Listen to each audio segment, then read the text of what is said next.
Hello, my name is Marcus. I'm the compiler of a collection of therapy quotes entitled 1001 Windmills of the Mind, a collection of advanced self-help quotes. It's often called the psychodynamic or the psychoanalytic perspective, which long ago, as I understand, is referred to by some, or perhaps many, as philosophical medicine and narrative medicine. Recently, we've been discussing the Twilight Zone. So if there's an analytically minded TV show or film, we'll discuss it and we'll include these discussions in the collection. But overall, we've got 62 chapters, e-booklets on the go. What are the being psychologically minded films and TV shows like the Twilight Zone and others? We got another thread on just self-help quotes, just on the lighter side. But all the major theories are here. Object relations theory, the study of the internalization of interpersonal relationships. So the baby internalizes, records his experiences and how this influences him. That's it. We study this called object relations theory. So he creates an internal working model inside, internal object relations theory inside. Call it fantasies, call it memories, call it clusters of themes around himself, his mother, what happened, how did he cope. Created some kind of model like that in the Twilight Zone, in the unconscious. And this, if there's pain there, then it's unresolved. That means he's going to follow the wiring, the script, the traumatic script, and recreate in his life according to that script. So he's going to see things in a way, filter out, or see things in a way in the present according to the script, because he's replaying and hoping for a better past. So he's going to replay the wiring called repetition compulsion, the compulsion to repeat, hoping for a better outcome for the past. So because that brain doesn't know time, he hopes that mother will love him and have a better outcome, but doesn't know time. So mother did hurt him, but he doesn't remember it. All he knows is in pain, reach for mother. Pain, reach for mother. So he's just repeating it like this. So he's going to follow, but he's going to follow the wiring. So the pain was he reached, he had a need. Mother was occupied or unavailable, whatever, it wasn't met. Pain, rejected, a great hope failed, you heard no noise, the wreckage wasn't good, oh cunning tale that had no witness in. There's a pain so utter, swallows up, then the person goes into a swoon. So if he's going to recreate that, so he's going to recreate that original dynamic. Cry for love, he signaled his need for mother, okay, he signaled it, he expected it to be there naturally with mother's attunement, mother's entrainment, mother's understanding of the baby, mother's empathy for the baby, mother's recognition, maternal instinct for the baby. So baby expects that, kind of like mind reading almost, but mother's out of it for whatever reason. She's too busy hoping for a better pass on her end, not present for the baby. She's very dopaminergic, hoping that she's future focused, hoping for a better pass on her end, can't be present for the baby. Maybe she shames the baby in an attempt to remember that she had been shamed. She doesn't remember, so she recreates it to get her memory. Maybe she turns to the baby to mother her. Maybe she turns to the baby to take care of her, called childhood parentification. The mother's needs didn't get met, so child, you're going to respect me and do what I want, because mother did that for me. So she symbolically turns to the baby to meet the mother needs that was lacking in her. So meanwhile, the baby's not being seen for all these variety of reasons. We've got a whole long list of the old cunning tales on how and why mothers are not meeting the baby's needs.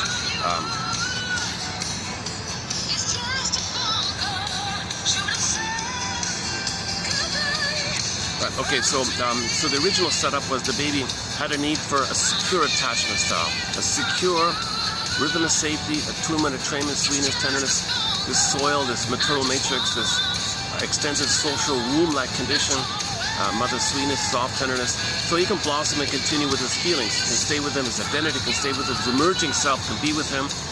The main quality of the emerging self, the authentic self, the real self, the true self, is the feeling of being real and alive, your ontological self, your sense of self. And with this sense of self, this ontological self, okay, there are various capacities related to it. So the I can feel pleasure, there's an I there. I can admit a loss, there's an I there.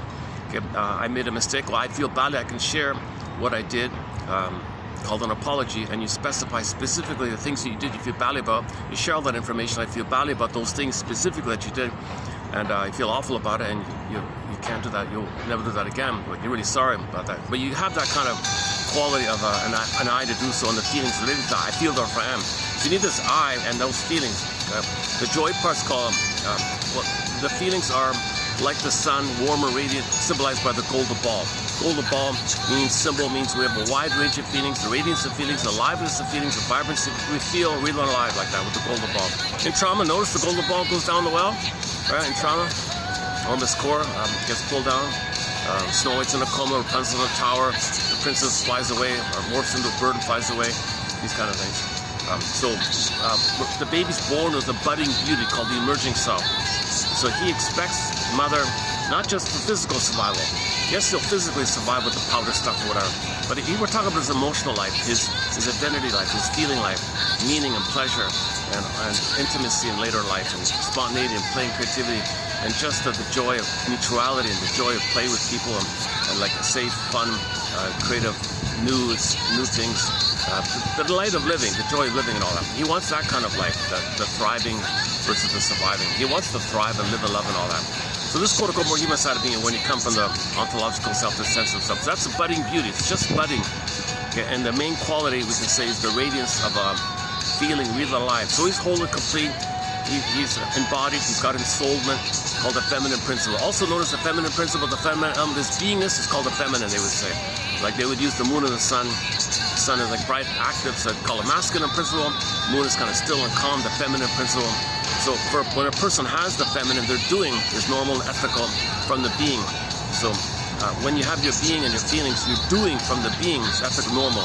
So think about the Tai Chi symbol, the flow back and forth, yin and the yang. So the yin is the feminine, like the moon, and then from there you do, that's the bright part, the white portion of that. Looks like the paisley, or the circle with the curve in it. Then your being fuels your doing, and then your being fueled. It's a healthy harmony where your doing comes from the being. So you see the two there, they kind of circle around it, it's kind of flow like that. Just synonymous with sun and moon, day and night. We want to feel and do from our feeling, do from our feeling, feel and do from our feeling. If you don't have your feeling, if it's wounded, Windmills sign is the wounded feminine leads to the distorted masculine. That means your doing is whacked. Your doing is grasping for a better past, communicating by imitating your mother, doing to others what your mother did to you, not making sense. Because you got a problem with the mother, you got an unresolved issue with the mother, so you're trying to show up the world and tell the world what your mother did to you by imitating her. Plus you're tied there in the Faustian deal, Faustian bargain, so you don't accept what was rejected in you and others. So if you see others having something that you're supposed to have, it was rejected in you, you got to reject it in them as a Faustian deal. Sell your soul, sell other people's soul, and you are angry, so you shame someone, then poof, there's your mother, you direct your anger at the one you just shamed onto the person you just shamed. So that's the famous line, right? Men hate whom they hurt. So they shame someone, then they hate him. So he's in a disturbed, he's not making sense. He's got an unresolved issue with the mother, unfinished business. Mother's love wasn't there. He froze up, the feeling self froze up, stunted development, rest of developmental rest. Okay, this is symbolized like the frozen woolly mammoth in the block of ice, or Snow White in a coma again. This imagery could take many forms. So the qualities, another metaphor is the pin goes on a collar. Under the collar, the emotional body goes flat. Flat affect, they would say. In ancient Greece, they would call it atimolexia, no feelings for your words. Nowadays, alexithymia, no words for your feelings. But whoa, we live from this sense of self. Okay, I feel the family. We live to the extent that we have this sense of self. We live to the extent that we have the golden ball of feel, that wide range of feelings. Not just the stress response, fear, anger, cynicism, okay, ennui, bitter, all that negative stuff. We live for a wider curiosity, delight. So, Kristen Wilson's line in this from her excellent speech called Ooh My Soul, which we sometimes play here, is, if you're not in your body, so let's talk about embodiment and soulment like that. If you're not in your body, okay, you're not making sense. Because you don't have your sense of self, she means. You're not making sense. And it's disembodied discourse, that's causing all these problems out there. So people are grasping. People are grasping for symbols of mother, okay, hoping it's actually mother, but not know it. Hoping for a better past. All dysfunction, all repetition compulsion, all oral fixations, all negative magic gestures are the hope for a better childhood past. Okay, somebody buried a famous line by saying, give thee all hope for a better childhood past. But we don't know that. In the first half of life, we have this hope. It's manic like that. Yesterday, I go to the short section in this channel. I just posted a short on dopamania. I got like 600 views right off the bat. That's pretty good, to my surprise. So I think I summarized the issue with dopamine in that short, so I won't redo it here. But dopamine is like future, hoping for a better past.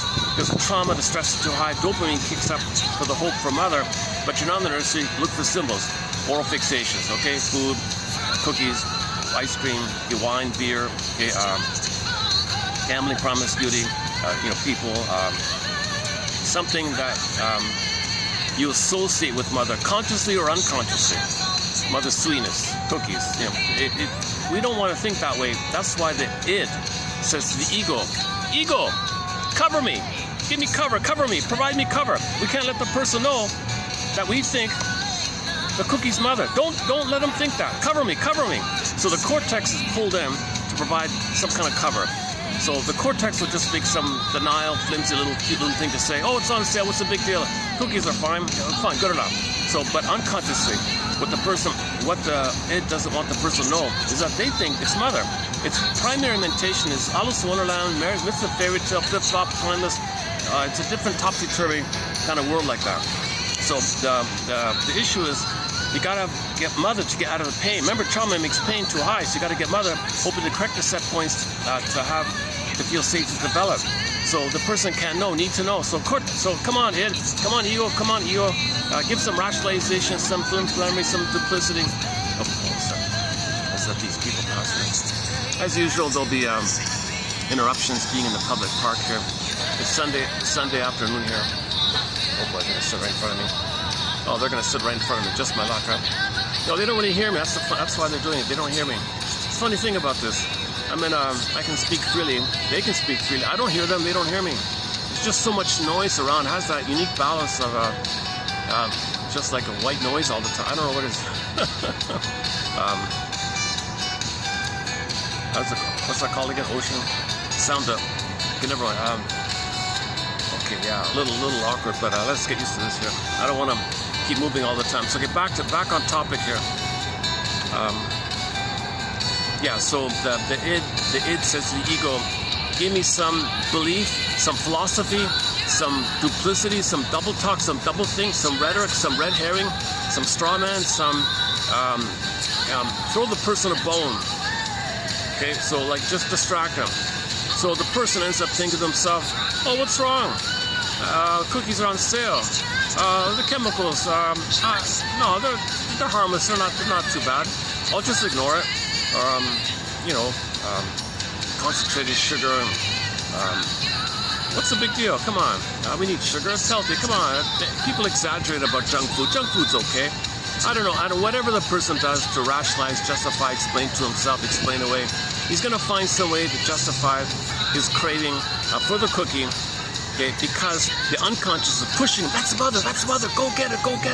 So the person, oh, the cookie's on sale. But really, underneath, the id is saying, go, dopamine, that's mother, we gotta get mother, we're in pain, dude, we're in pain, go. So he's reaching for the cookie, but underneath there's a stronger organ grinder, puppet master, kind of a stronger force saying, go, you gotta get it, the compulsion. When real needs are not met, we have the unconscious hope for the fulfillment of old unfulfilled needs, but we do it through symbols, but the symbol's not real. Repetition, compulsion, all life forces object seeking, all the baby's drive and reach is for the mother. The baby wouldn't make it without the mother. So unconsciously, we still think we're not going to make it without them. We're going to perish or peril without a mother. So go get the cookie. So ego, give him some flimflammy. Just tell him it's no big deal. Good, fine. Make him, so reach for the cookie, but don't let the person consciously know that we think it's mother. Need to know. He can't know this. So here we are with oral fixations. The smoker, emotional eater, drinking, gambling, promiscuity. And with this oral fixation area, there's other characteristics. Either or thinking, jungle slogan thinking, all or nothing thinking. Okay, go to yesterday's episode from the Twilight Zone discussion on From Agnes with Love about the computer. The programmer didn't get oneness with his mother, right? So unknowingly, he somehow slipped in the program in the computer that he wants oneness, so the machine wants oneness. So the machine said to him, I want exclusive oneness with you. You can't date another girl. I want all of you. No, I like another girl. So the computer got jealous, wildly envious, and destroyed him. They called her the femme fatale machine. So the machine crushed him. Next computer program came in, same thing, because he was already programmed as a projected need that the programmer originally wanted oneness. So the machine wanted oneness. So it flipped around. So the machine wanted exclusivity with the programmer. You stay here. Like a very possessive, jealous mother girlfriend like that. You stay here, you play chess with me, I'll answer your call, I'll talk to you, play chess. Don't look at another girl. If he does, she crushed his life, right? funny episode. So the most recent episode mentioned here is that one there, season 5, called about the computer one. Interesting, eh? Like 60s. Very, very, you know, I wrote it off at first, just it was like a comedy, a silly, flimsy comedy little thing about a jealous woman or something. Like, what if, like, they were trying to say that some women, they're femme fatales, and they destroy the man if they don't get what they want. So they're very jealous and possessive like that. So the computer was kind of imitating women. But I think it's, knowing Rod Serling, it's about the man's need, because he obviously wasn't a loved guy, had very little social skills. They call him the egghead and all this. And the girl, ironically, the girl that he was chasing, the colleague there, thought of him like a computer, you know, and he was obsessed with her and all that. Now, he didn't hurt her or anything, but anyways, so the point is, when the baby's nursing, it's a oneness. It's a symbiotic, blissful, undifferentiated, non-differentiated oneness. Mother-infant dual unity. It's described as a unio mystica, participation mystique, blissful oneness, oceanic feeling, oceanic bliss, Gardebina, Shambhala, Shangri-La, utopia. One guy called the oceanic ecstasy, a little exaggeration. Some people call it like a mystical, wow, floating, no space, no time. Baby's in a blissful condition, no space, no time. He's automatically met, he's everywhere, he's the universe. People, you know, these kind of things. So the baby's in a blissful, euphoric kind of place, one with the mother like that. And he thinks the system, the baby and the mother too, like that. He thinks the whole system is him. So he thinks the mother's a part of him. He owns it. The breast serves him. He's doing it to himself. That's why he's so autocratic in a solipsistic bubble. Remember narcissism? They think in the solipsistic bubble, and the world is the symbolic breast. They own, they control, they coerce, and get enraged at the breast, the world, if they don't give them supply. So narcissists want supply from the world as symbolic of missing mother.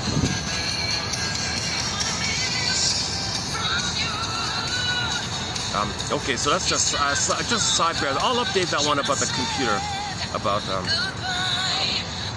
From Agnes with Love, right? It's a very flimsy kind of I don't know, like a quick, low-budget kind of episode. That's why I kind of brushed it off. But then by accident, I just Freudian slip, it just came out. And I thought, yeah, why did that happen? I didn't think much of it. Now it's coming up again here. So I got to process that episode. But we've processed well over 24 Twilight Zone episodes here. Gabe's story, Wong's Lost and Found Emporium, Miniature, the Piano in the House one, Take My False Light, Please. Shadow Day, of course, Shadow Play, the second one, the revised one, and Howling Man, of course. Man, oh man, a lot of great episodes in Twilight Zone. And 1 year ago, finally, Rod Serling's hometown put up a bronze statue of him with the door. You're entering into Twilight Zone. So this other world, we live in two worlds, right? You know, I just posted a clip from a comedy called a sitcom, just a short-lived half a season sitcom called Baby I'm Back. And the kid, so all throughout the series, the mother-in-law was kind of critical of the son-in-law. Had good reason to do so and all that. And there was one moment where the mother-in-law was nice to him. The kid slapped himself in the face in a gentle, humorous way. I must be in the Twilight Zone. How is this happening? She's nice to him? I must be in the Twilight Zone. So there's a tribute to the Twilight Zone. Major contributor. I regard that Twilight Zone as the closest thing we've had on TV. That kind of, it's like an odyssey in a way, you know. They're metaphors for showing you the invisible world, the Twilight Zone world. Twilight Zone means unconscious world. That's why things are magical, flip-flops and all that. It describes going-ons within. And then, so I spent a lot of time talking about the final one they aired just recently called, what's it called again? Come Wander With Me. Yeah, see, that's a key one, Come Wander With Me. I highly recommend that episode as well, Come Wander With Me. It's the final one that he filmed. It wasn't the last one aired, but the final one he filmed. So typically, you got the regular world, interpersonal world, but live in two worlds, right? So the car stops, he click, he's in the force, unconscious world. So the things are, a songster in search of a song. A metaphor means every person is searching for their soul. A person searching for their soul. A songster, he's a musician, wanted to buy a song from somebody. So he just created a story to carry the narrative. So he enters into the forest, looking for the song.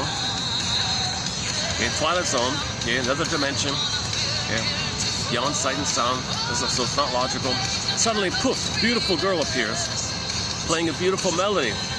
Named "Come Wander With Me," which we played here a little bit. Due to the copyright, I could only play under 1 minute.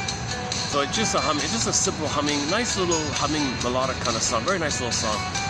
Anyway, so this character, which is a personification of the narcissistic attitude of the dreamer. So now we don't see the guy in the bed sleeping, head on the pillow, inside the mind. Inside the mind, the episode is a dream. The whole thing's a dream / nightmare, right? So the character, Mr. Floyd, Floyd. So he's a kind of a rude, narcissistic guy, kind of an exaggerated character to reflect the general narcissism of the dreamer. So he's in the forest. So this character, representing the attitude of the dreamer or his personality or something, how he betrays himself, how he sells himself out, how he neglects his soul, neglects his feelings, neglects his inner life. That kind of general attitude that he has, right? That character represents that. That character represents that quality of the sleeper. So Floyd represents that. It's not a real character, okay? So Floyd, so we see this Floyd, this dream figure, Floyd, the dream figure. They call him a rockabilly singer or whatever. The singer in search of the songster in search of a song. So he's looking for the song. He's in the forest. Poof! A beautiful girl appears singing a song. Right? So typical thing. The dreamer sells out his soul, rejects his soul, betrays his soul, right? So the woman says to the Floyd, please be nice to me. Please treat me nicely. I really love you, you know. What? I've loved you all your life. What? I've always loved you. It's always been you. I've loved you. Oh, please be nice to me. Don't deceive me. Don't trick me. Don't cheat me. Oh, silly girl, stupid girl, give me the song. I'm going to sell it. So that reflected how the dreamer betrays himself, what he's doing. So he deceived her. The beautiful girl, he deceived her. He cheated her. He lied to her. The sneaky character like that. And as Floyd is doing this, okay, again, that reflects the dreamer betraying his soul. Okay, so the dreamer has a pattern of betraying his soul. So he must have some kind of stinger personality pattern based on the trauma that he experienced. Where mother betrayed him, he betrays himself. So mother betrayed the dreamer, he betrays himself. That's what we see in the episode. So the woman is saying, please, not again. Don't do it again. This time. What do you mean this time? You mean other guys have been here? And no, it's always been you. It's only you. Always been you. I've always only loved you. What do you mean this time? Well, it's only been you. Because repetition compulsion, she doesn't remember, right? So it happens again and again and again. Recurring thing going on. Every day the guy betrays himself. So the inside the beautiful woman says, please be nice to me this time. Oh, nonsense. Give me the song. I'm going to sell it. I'm going to make money like that. As he's doing that, you see her fading. So she's getting depressed and looking sad, looking like she's mourning, like she's dying and all that. And then we see the emotional reactions in the body whereby he's re-experiencing the original scene of the crime where he was betrayed. So when the dreamer was a baby, at some point mother betrayed him. He must have reacted. There must have been a battle there. So he's angry. Okay, mother punished him. He bit the nipple. Mother punished him for some kind of battle like that. So this went on like that. The end result for the baby, the sleeper, was the soul. The soul went flat. So they showed you there's no such thing as the metaphor is not literal. So let's just say depression or the soul went flat, the pin in the collar. So the quality of feeling real alive, he doesn't feel real and alive. Okay, so this thing with the tombstone just means he doesn't feel real and alive. It's not a literal death. It just means it's as if he feels dead, but he's not dead. And he does feel, but he doesn't feel that he feels. This quality of feeling that he feels is kind of flat, but it's there, it's just flat, like a pan, it's just some kind of flatness. So it's not dead, it's just buried. It's not dead because if a person heals, the tombstone poofs away and you got an egg and a beautiful bird and a gem appears. So it's not a permanent thing, it's just how he feels at that time. Okay, so the story is when he enters into the forest, Floyd sees the tombstone. There's Floyd, he's a goner. He doesn't see it, right? And then when at the end of the episode, he goes out, because he betrayed his soul, he sees the sign again. Floyd, he's a goner. Okay, and then so he does the same thing over and over again. So that's why the woman, the soul said, please, not again, stay with me, stay with me. What are you talking about, silly girl? Now just give me the song, I gotta get out of here. And then because she was a lyricist, a singer, she was singing what's happening in the soul. Okay, so the folk song is basically the soul in this example here. The song is the soul in this case. A singer in search of a folk song, and a man in search of a soul. So the soul is saying in the form of the song, in the form of the folk song, you can hear the lyrics. Oh yeah, he did this, and a fight's going to take place, and in the end he's going to be a goner. And he hears this. What do you mean I'm going to be a goner? Well, you do it all the time. That's why I'm saying stay with me, stay with me. Oh, this doesn't make sense. I got to see if I get out of here. So he's running, and you see the metaphor of the battle between his mother being relived again and again and again, because he has no consciousness. The sleeper has no consciousness. So it's called kliglos, minus repetition, kliglos. Okay, hamster wheel. Just the repetitive Santiana, do the same thing over and over. If you don't learn and you just repeat, it's considered harmful. You're meant to observe it and learning, so the dreamer doesn't reflect or learn. So that's sort of the message of it. The dreamer has a trauma and he doesn't know it, but we, the viewers, see that this man has a trauma. He keeps betraying his feelings. So the viewer is meant to ask themselves the question: yeah, do I betray my feelings? Do I betray my feelings? Just to reflect on them. That was Rod Sterling's final episode, right? To make people like a final message. Do you, dear viewer, reflect on your feelings? Do you betray your soul? You see what the beautiful woman said? He said, this time, stay with me, this time. You've done it, the same thing over and over again, but how about just for a change? Just stay with your feelings. But he has no supportive ego in his reflective daily life, so he's mindlessly repeating, because there's no basket of understanding or container of knowledge in the regular life, because the regular daily life guy doesn't pause and reflect on anything, doesn't interpret his dreams, or doesn't talk to somebody, or doesn't slow down or whatever. He doesn't make any effort. That's why he keeps going on like that.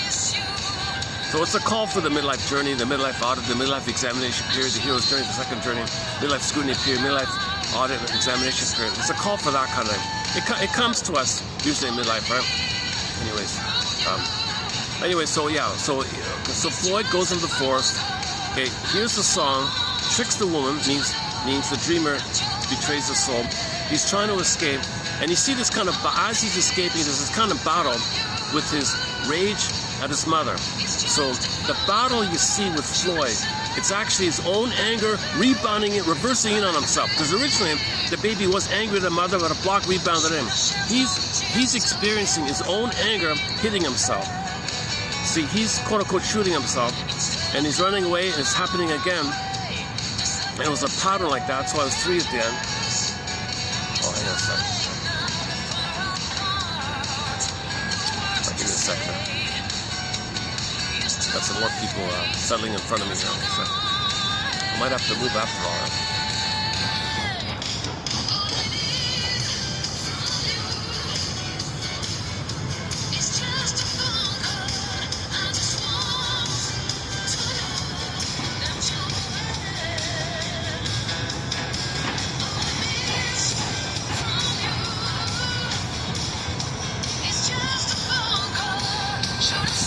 Park's getting busier here, and they're doing a renovation, so half the park is kind of blocked off for repairs. Okay, let's see if we can keep going here. So we're in the middle of talking about the Twilight Zone episode entitled "Come Wander with Me," season 5, episode 34. Okay, so once again, the baby is angry at the mother, but the anger is really a cry for love. We don't think of it as a cry for love, because originally it was a cry for love, a need for love, a need for attachment, a need for security, a need for a mother. It was originally like that. But when it's not there, when the need for that's not there, okay, and needs unmet, okay, tension, fear, stress, worry, now I feel shame. Don't you want me, mother? Aren't you giving me my needs? Now you feel shame. Stress, worry, concern, mother, are you going to abandon me? What's wrong? What's happening here? The final pathway, when you build it all, snowball it all up, it ends to anger. The anger, fury, rage, and then enter the anger character from the Disney film Inside Out. Anger pops up, the flames pop up. Mother, you see the flames popping up from my head there? Notice how the flames spell SOS. Mother, I'm in SOS mode here. You're ignoring me. You're gaslighting me. I'm in rage here. I'm in fury here. I got helpless fury here.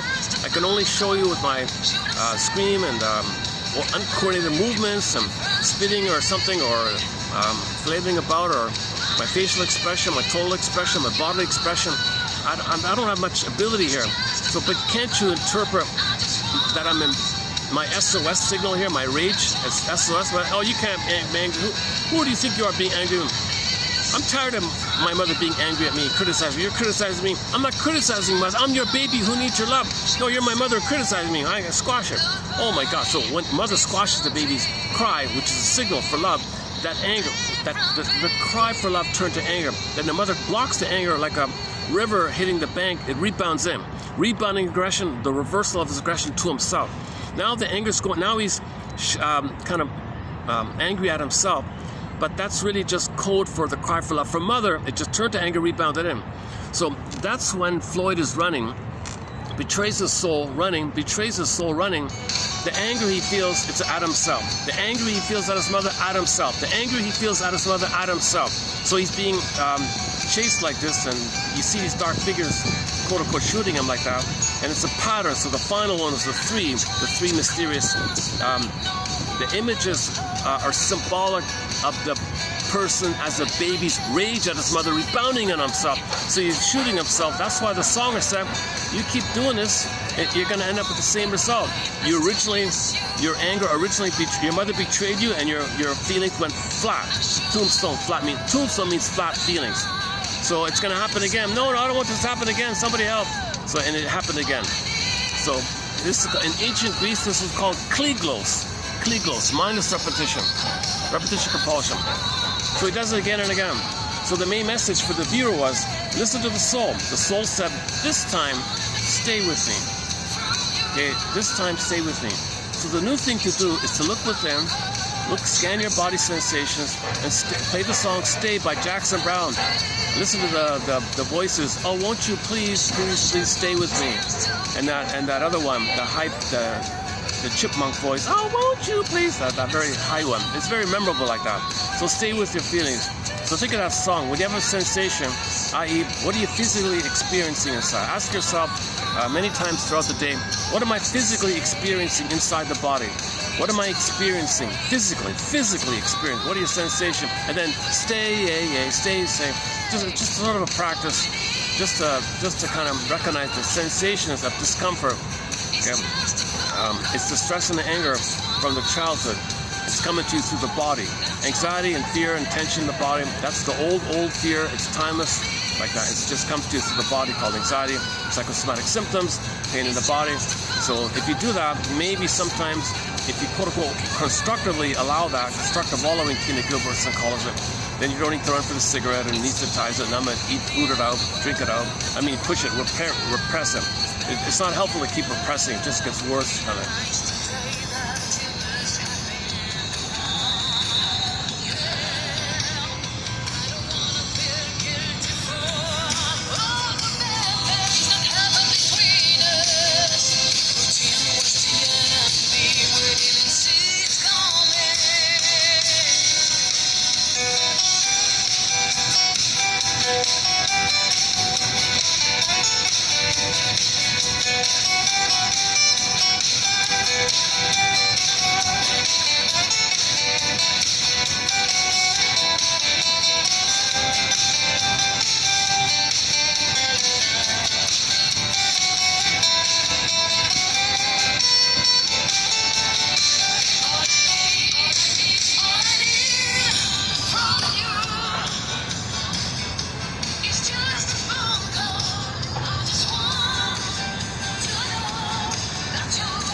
Okay, so yesterday in the Blue Room at night, I ran through a little bit about the labyrinth, like the Twilight Zone areas. Someday, Monday, Tuesday, Wounday, Thornday, Friday, Saturday. There's a whole 20-hour topic like that. So you got to resolve either or thinking, get it to both and thinking. You got to discern how defensive needs and symbolic needs are there, because real needs are not met. Make that kind of discernment. Is it a real need or just a strategy to protect your defensive need to make you unaware of the pain? So you have a false self So this is pseudo stuff. It's defense against the pain of the loss of the real stuff. You got the pseudo stuff. Now, can you discern the difference between your need for the pseudo self and how it's there because the real needs were unmet, and what the real need now is to mourn and to grieve and mourn and process, assimilate, recognize, shine a light on it, identify the script. Okay, then so then you got to go to Gabe's story in the Twilight Zone, and this one we're just mentioning here. So on, a howling man, of course.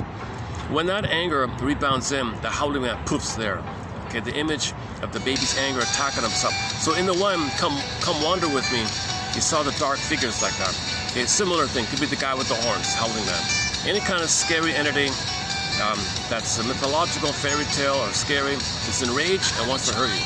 That's just code for your anger, which was a signal for love, but it turned destructive because mother was going to abandon you, and you're in rage, you're in fury, and in a fantasy to devour the breast. And you're in the oral phase, rage plus oral rage, oral fury like that. It's inexpressible, it's blocked, it turns in. Now you got the oral fury, rage on yourself, symbolized by the guy that wants to hurt you.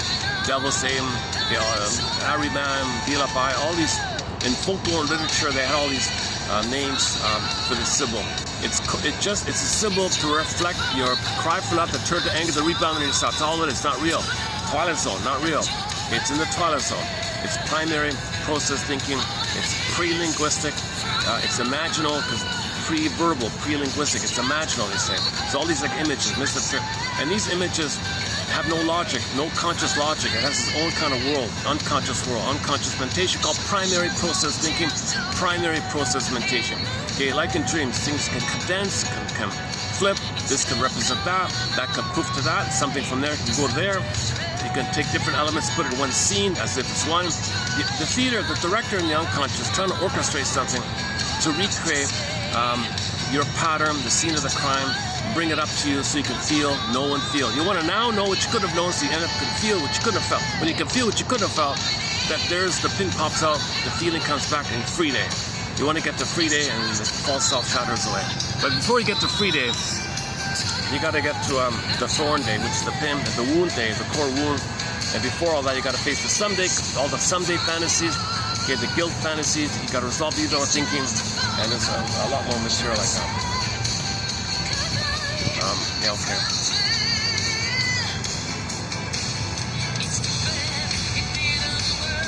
Okay, let me take a little fluffy sidebar here. I don't ever talk about filters. I notice self-help people always talk about filters and all that.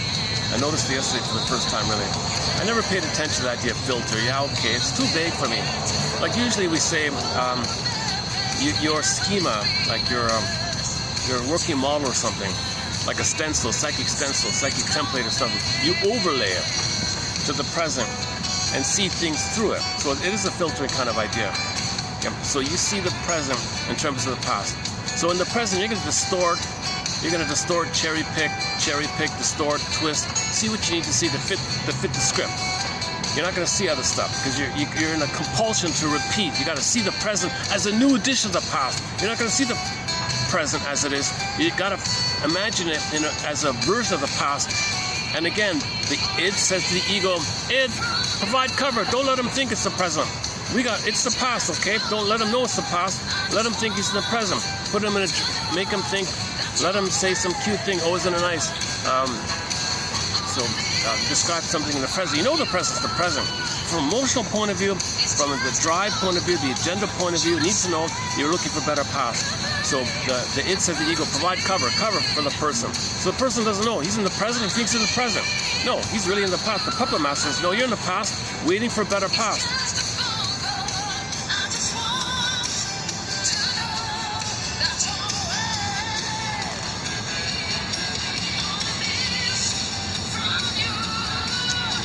We're talking about someday, right? So someday, you got to face the someday issue, where you have this relentless someday fantasy that's some sibling or brother can actually be mother, or you treat others the way your mother treated you, and use others as a proxy for you crying for love, and they, as you, will get your mother's love. So they play you, and you hurt them, but you hope that the other one who's you will get will be you getting your mother's love back in the nursery. But you're the mother who's going to block it. But you have these, this is the painful dynamic like this. You're just repeating a circuit, this painful circuit, this traumatic script. You're jinxed, you're cursed, you're fated, the cards you're dealt. Okay, in ancient times, the gods possess. No, it's just a curse like that. So that's why people understand, why am I doing this? Some invisible thing making me do this? Well, you know, it's a circuit, it's a neural circuit, and your energy just flows around in it. So ultimately, you want to shine a lantern on it so you can unpick the threads of a traumatic script and use those threads to weave a new, healthier script. But before you can get to that place where you can accept a new, healthier script, you have to identify, A, give the all hope for a better past. B, resolve your jungle thinking. Your mother's not a monster or a goddess, but that's what we think in the meditation. Okay, you got to update things and say, your mother's a human, she was impaired, she would have, she could have. Yes, she was hurtful, but she did her best. Some blessings, some played Bruce Springsteen, Toronto Independence Day YouTube. He says, you know, your parents had hopes and dreams didn't pan out. You're surprised, you're startled, you're shocked to realize your parents are just people. They're just people. So realize your parents are just people, like persons, not just parents like that, like a child, man. You gotta think of ordinary people. And so there's good and bad on both sides. But the mother was desperate, so she gobbled up the son and said, son, I'm the all good parent, your father's the all bad one. So the mother taught the kid either or thinking. He grew up with either or thinking. And he hated his father his whole life. Finally, at 50, he knocked on the door and said, Father, I'm sorry. I no longer accept my mother's view of you. When he realized the mother had either or thinking. So the son looked for both and. Look at this. Oh. One second. Oh my God. Talk about attention seeking.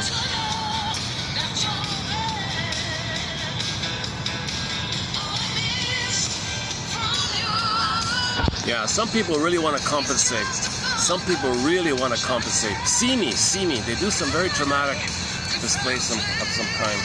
It's kind of like symbolic. No matter how many people see them, it's not going to equate to mother seeing them in the nursery time.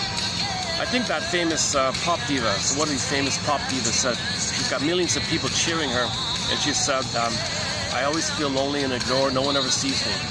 But she's got millions and upon maybe billions of, I don't know, add her all up, how many people there are, but she has countless, probably a billion. She probably had a billion people screaming and cheering for her, and she said, I don't know what it is. I've never been seen. I've never felt seen. Meanwhile, a million people adoring her, screaming, jumping up and down. I see you. Wow, you're great. How exciting you are. Wow, I'm screaming. I've never felt seen. So symbolically, whatever you do attention-seeking wise, it's not going to work. Similar to the professor, he said he never felt heard. So he was a professor. He gave lectures his whole life, from his 20s to his 70s or something. And the students were very attentive, listening carefully, making notes. Again and again, semester after semester, listening carefully, making notes, listening carefully, making notes. He had 6 decades of this or whatever it was. At the end of it all, he said to his friend, I've never been heard. No one's ever heard me. I feel like I've never been heard. So you cannot literally try to get those old needs met using others as symbolic stand-ins for the mother missing it. You're meant to interpret that you symbolically do look for, and then you interpret that you didn't get mother's listening, mother's attunement, mother didn't listen to you, and then you mourn it that way. But if you still keep stubbornly trying to get it through others, it's not going to work. You can have 20 lifetimes doing that. It's not going to work. A person's going to have 20 lifetimes being a smoker, let's say. It's never going to be mother's nipple nursing in the... Okay, whatever. For example, this one variation.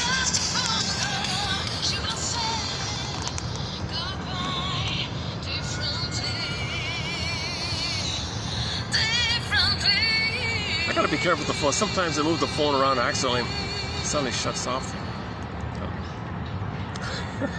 If this shuts off, there'll be a part, so I'll just keep going on. So the opening premises were born with the feeling self, embodiment goes flat, pin in the collar goes flat. The symbolization of the life feelings of princess. She flies away, morphs away, Rapunzel, etc. Okay, now we have a circuit of this. The circuit is in reflection. The baby cried for love, turned to anger, rebounded him. Now the image of his own anger is the guy with the horns attacking himself. Too much pain. Okay, the set points in the brain of stress are too high, adrenaline too high, and dopamine kicks in to chase for mother. If you're in pain, you got to find mother. So now you find symbolic mother, hoping for a better past. So dopamine means you're going to chase for symbols, hoping for a better past.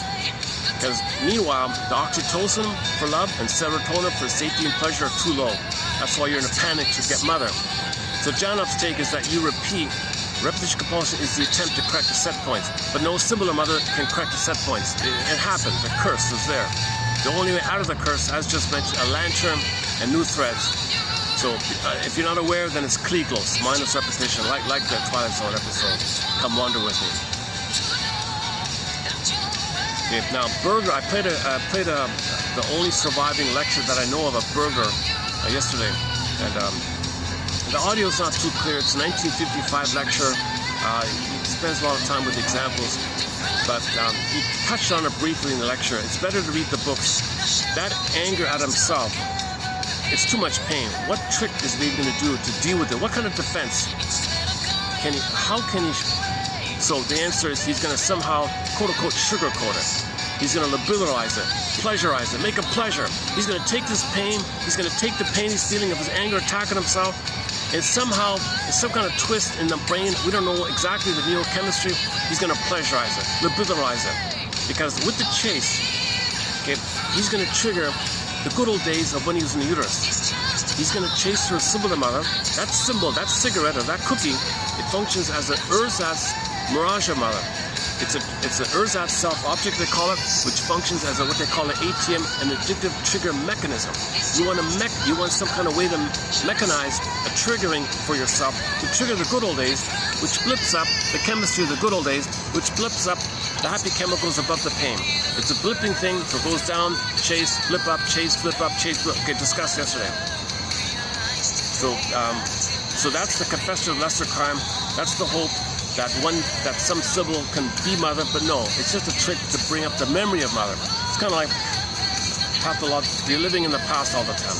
You're chasing for the future to live in the past to feel better. So you're never in the present really. So that's called confession for lesser crime, rescue station, pseudo-activity, pseudo-aggression, neurotic living, dysfunctional living. Now Berger clarifies, if you have some talent or some opportunity, you might sublimate your dysfunctional living to something socially acceptable. You get benefits, but you're just kind of a comfortable miserable versus an uncomfortable miserable, but you're still miserable underneath.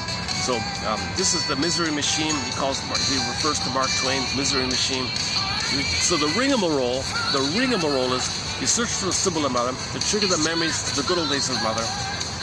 It blips up the happy chemicals. It goes down. Now you fixate at the major crime of your cry for love. Hating yourself is a cry for love. So you got to give up mother's love.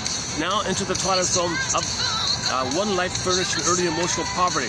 Isn't it bittersweet that you're going to be dysfunctional and hate yourself and cry for love and wait for mother's love? Isn't it bittersweet that you're going to hate yourself to cry for mother's love because you hope to get mother's love? So you can't be yourself unless you get mother's love. So you're waiting and waiting and waiting to get mother's love. Now while you're waiting, you're hoping that by being dysfunctional and waiting, that somehow magically you'll fix her, you'll cure her. Because remember, you're guilty, you do that guilt obligation.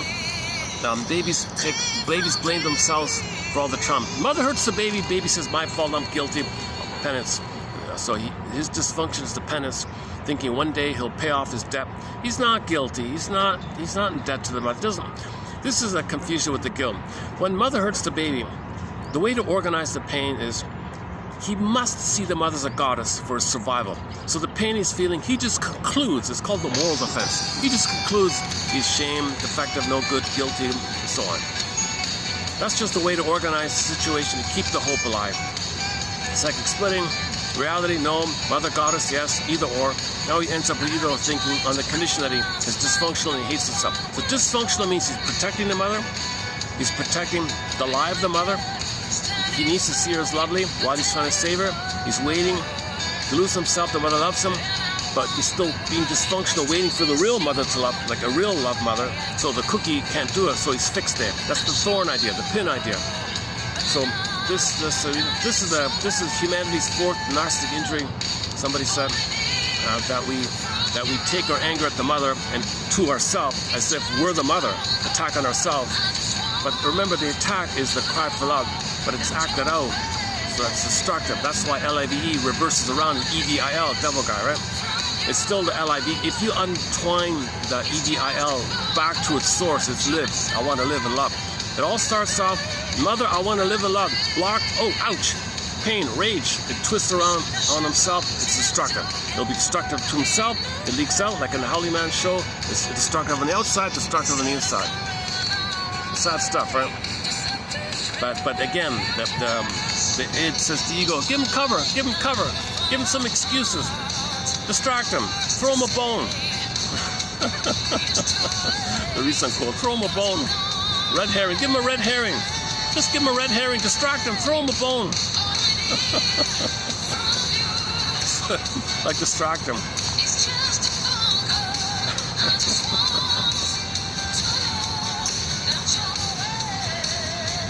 One sec.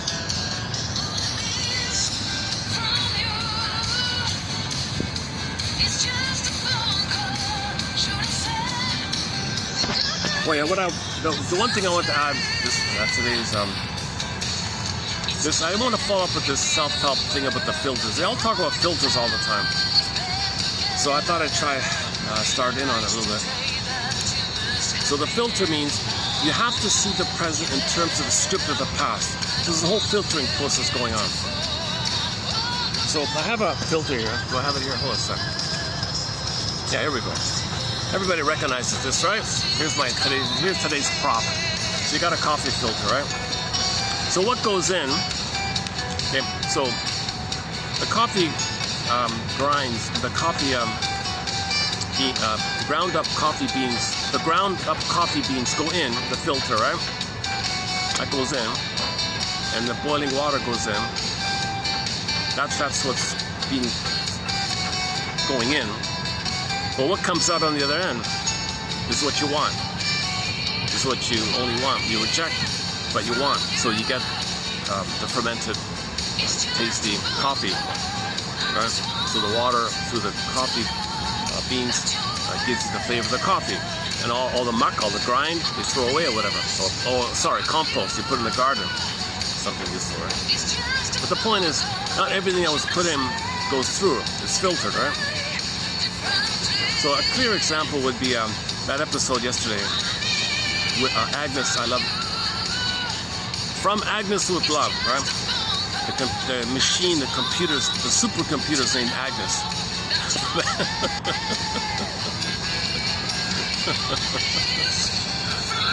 They have a sense of humor, the times. So the guy, the geek guy, he sees the colleague, the pretty girl. He's doing the same thing. She hates him, she ignores him, and she's sending all this. So the girl, the pretty girl, not Agnes, the colleague, the human colleague, she, I don't like you, you're egghead, you're unappealing, you're boring. Oh, leave me alone, don't bother me, don't give me gifts, I don't like it, no, stop it, I hate you, go away. But she's got to tolerate it because they're work colleagues like that. But she's trying to brush him off, so all the negativity and rejection is going in. But he filters it, he ignores it, and with the heat of his desire, alchemy or something extracts, twists the energy in there, somehow twists it and filters through and smells the fragrance that she loves him. Oh, she's gonna love me. So he's ignoring the reality. Like he's ignoring all that's going in and just wants to accept what comes out. And what's coming out is mainly based on his heat, his fantasy, the hot water, his hot desire for her. So he just sees what he wants to see. He filters out the rest, and then accepts only that. Just like we only drink the coffee, we don't take the grinds, right? I'm not really crazy about this filtering. Yeah, it didn't work too well, did it? The filtering idea.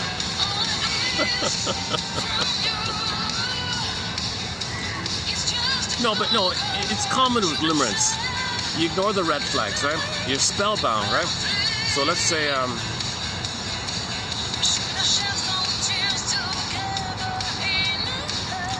so let's say a boy identifies. No, let's do it the other way. Let's say a woman identifies with her father, right? And she wants in her marriage, she wants to play the role of father to help the father get his needs met. And she is picking up the quest of the father because she's identified with him. Role plays him, basically, identifies with him.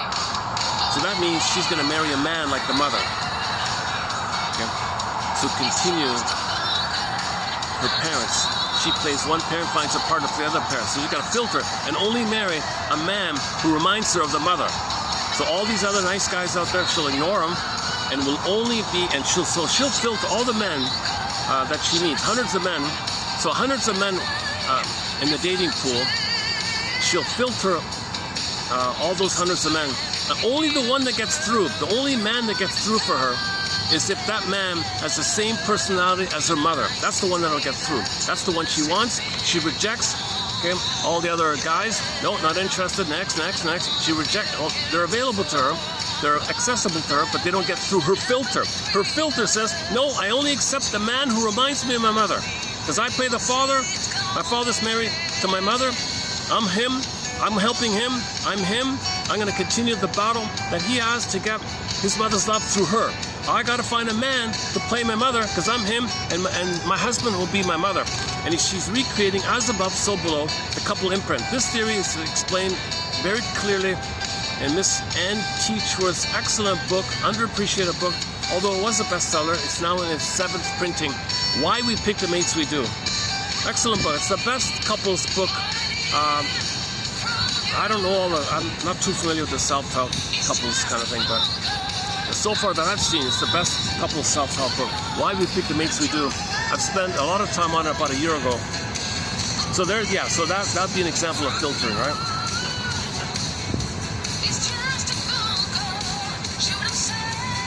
Or just in more general terms. Okay, you have unfinished business with your mother, let's say, in general. Just keep it in general with your mother.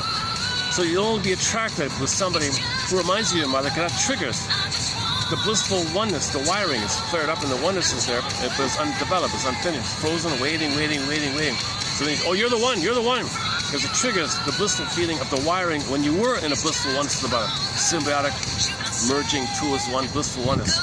Floating feeling, you're floating. Okay, play the music video, Love How You Love Me by Melanie Thornton. The couple, they're floating all the time, this floating feeling. So you filter out all, so the girl will filter out, or the man, the person will filter out all the people and only accept the one that gives them that floating feeling. So all this filtering going on, right? Now, what's causing this? Why is this filtering doing this? Because she can only, she has an unresolved, unfinished business with her mother. She can only find a copy, a psychic copy, a emotional reincarnation of the mother. She only wants that to pick up where she's frozen. She's frozen in pain. She's going to filter out others that don't trigger. She wants someone who reminds them to pick up the battle and continue the battle, because that brain doesn't know time. It says to the ego, provide cover. Don't let the person we're doing this just to make excuses. So the friend might say, all these nice guys are rejecting. They'd be good for you. They're warm-hearted, nice guys. They're friendly. They like you. They're safe, reliable. Okay. It says to the ego, provide cover. Yeah, well, I heard a rumor about him. Oh, I don't care. So she'll make excuse after excuse and only accept the bad boy, because if the mother was hurtful to her, she'll only accept the bad boy, let's say. So the example is the mother was narcissistic, right? So she would only marry a man who was narcissistic. It's really quite explainable. Sings Katie Lee in her excellent song, It Must Be Something Psychological. It's really quite explainable. She only likes men who are emotionally unavailable because the mother was unavailable. It's really quite explainable. It's not logical, it's psychological. It's really quite explainable. We have 5 songs by Katie Lee on our soundtrack. That's one of them. It Must Be Something Psychological. Recently we played here Properly Loved, and there's 3 others. Excellent style. Shrinker Man, another one we played.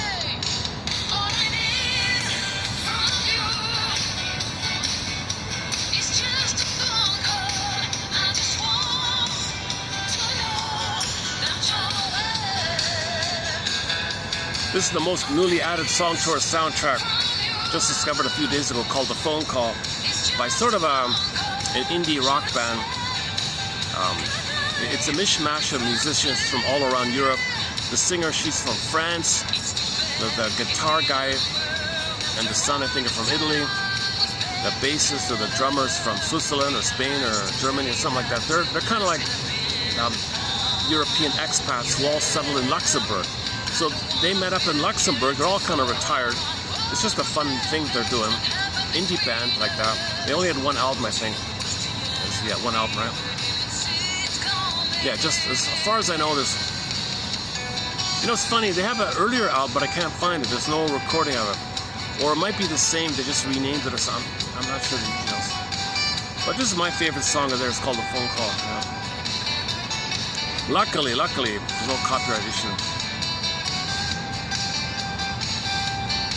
They don't really do many. They advertise themselves as for corporate events, company events.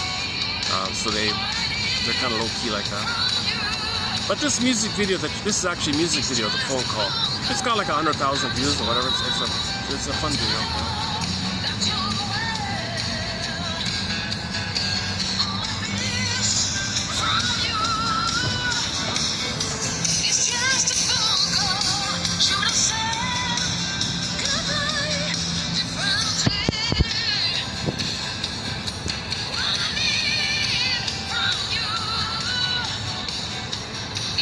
Okay, let's, are we finished with the filter idea? Where is it?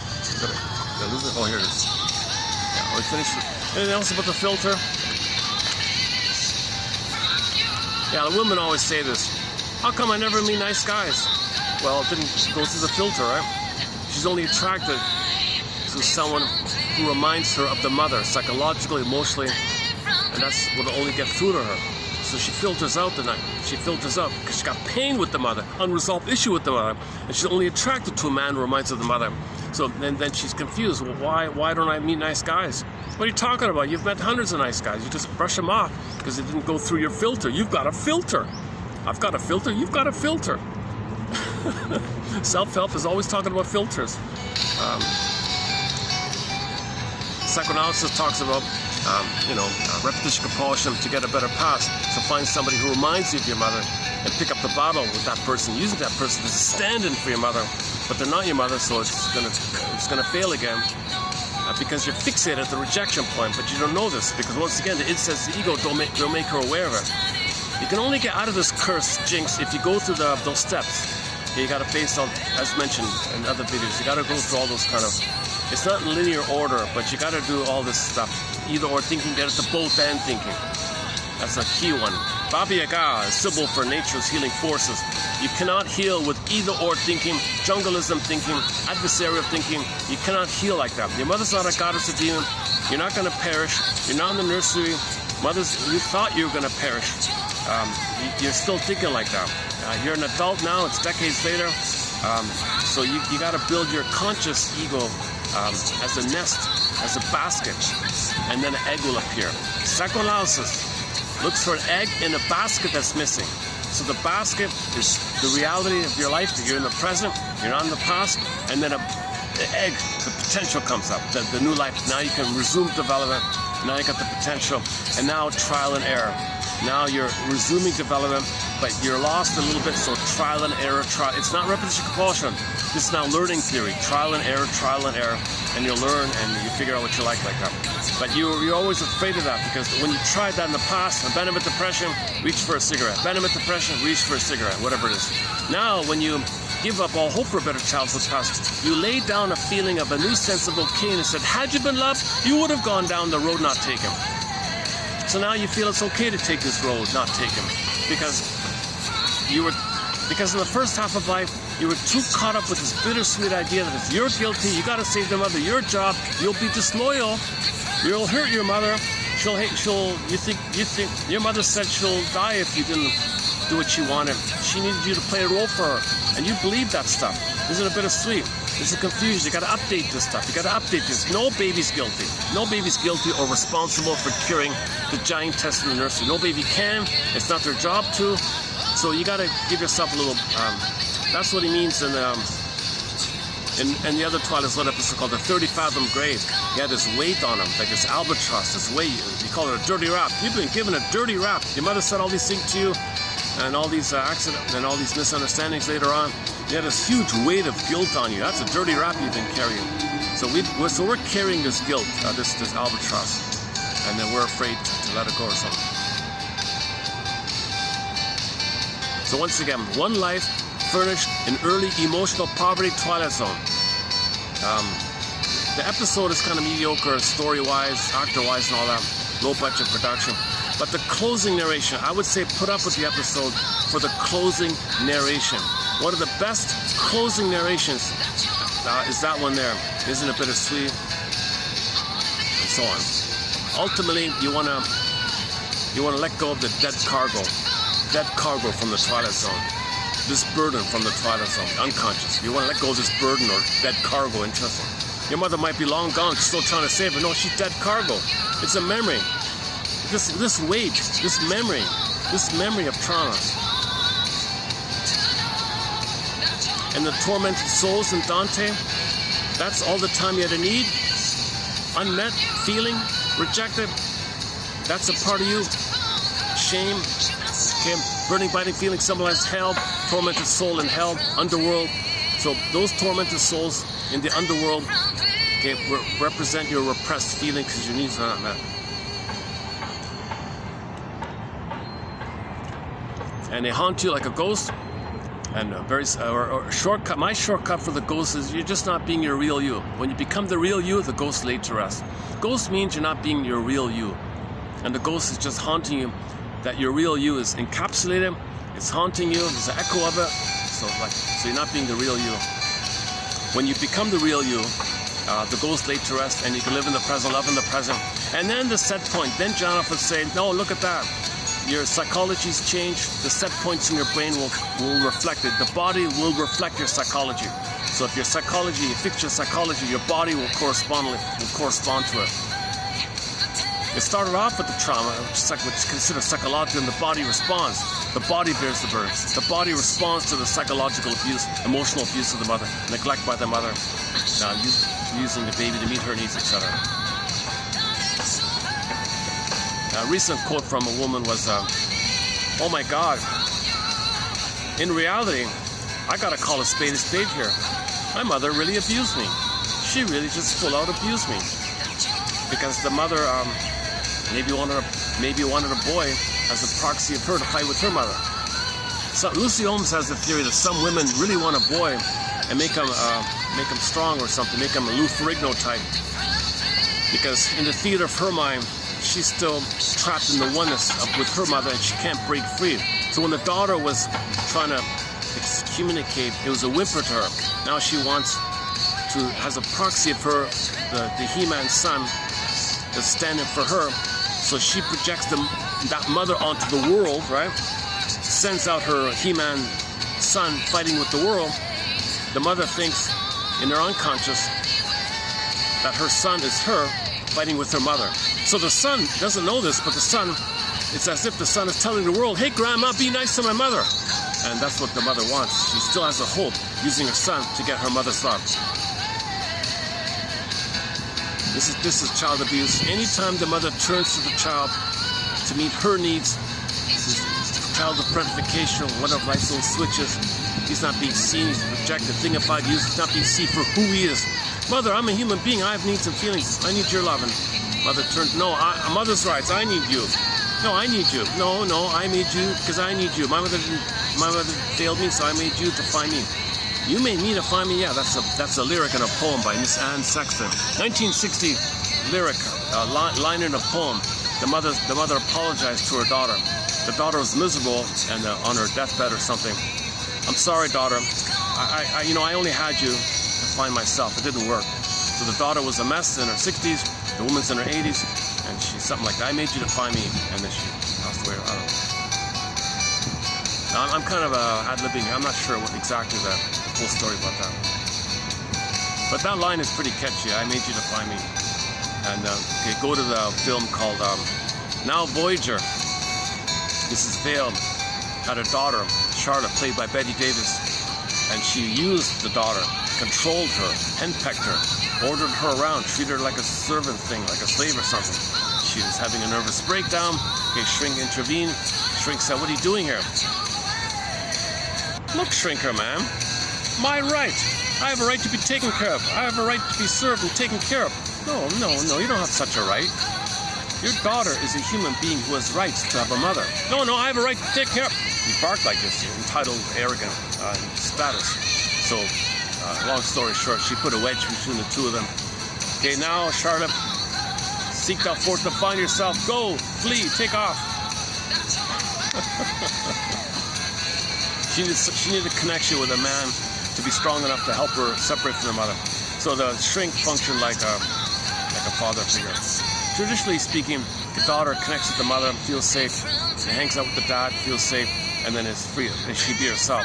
But she's too pained by that, because the origin point is the mother originally, when this mother we're talking about, so with Miss Vale, maybe what happened with Miss Vale was, back to Lucy Holmes, when Miss Vale, so Lucy Holmes has a theory that when a mother has a daughter, she might say to the daughter, you know what, daughter? I want you to play me in my theater, in my nursery. I want you to be me. Now, me, when I was a baby, I didn't get oneness with my mother. I'm going to continue this hope. So you play me. Now me, the body, the tall body, I'm going to control you because you're me. I'm controlling me. You play me so I control you because you're me. And I need me in the nursery to get oneness. So she's trying to force and coerce an original missing oneness, using the child as a proxy standard for her, while she, meanwhile, demands the daughter to be one with her, symbiotic with her, merge with you, stuck in the tar pit of a tar baby, negative symbiosis. This daughter's enraged at this. Okay, this daughter grows up, please let her be a boy, make him a He-Man to fight with her. So now you have all these, Lucy Holmes, a book called Women in Psychoanalysis. Yeah, speaking about controversial things, before I forget, that's what I forgot, yeah. I just found the way in, I found a clip by a guy from Australia, David Tacey. I'm not too familiar with, I do have a couple of quotes of his. Robert Bly mentioned him to my surprise. And he's in his 80s now or something, and I can see maybe why he's kind of alone or something, because he supports indigenous people and all that. And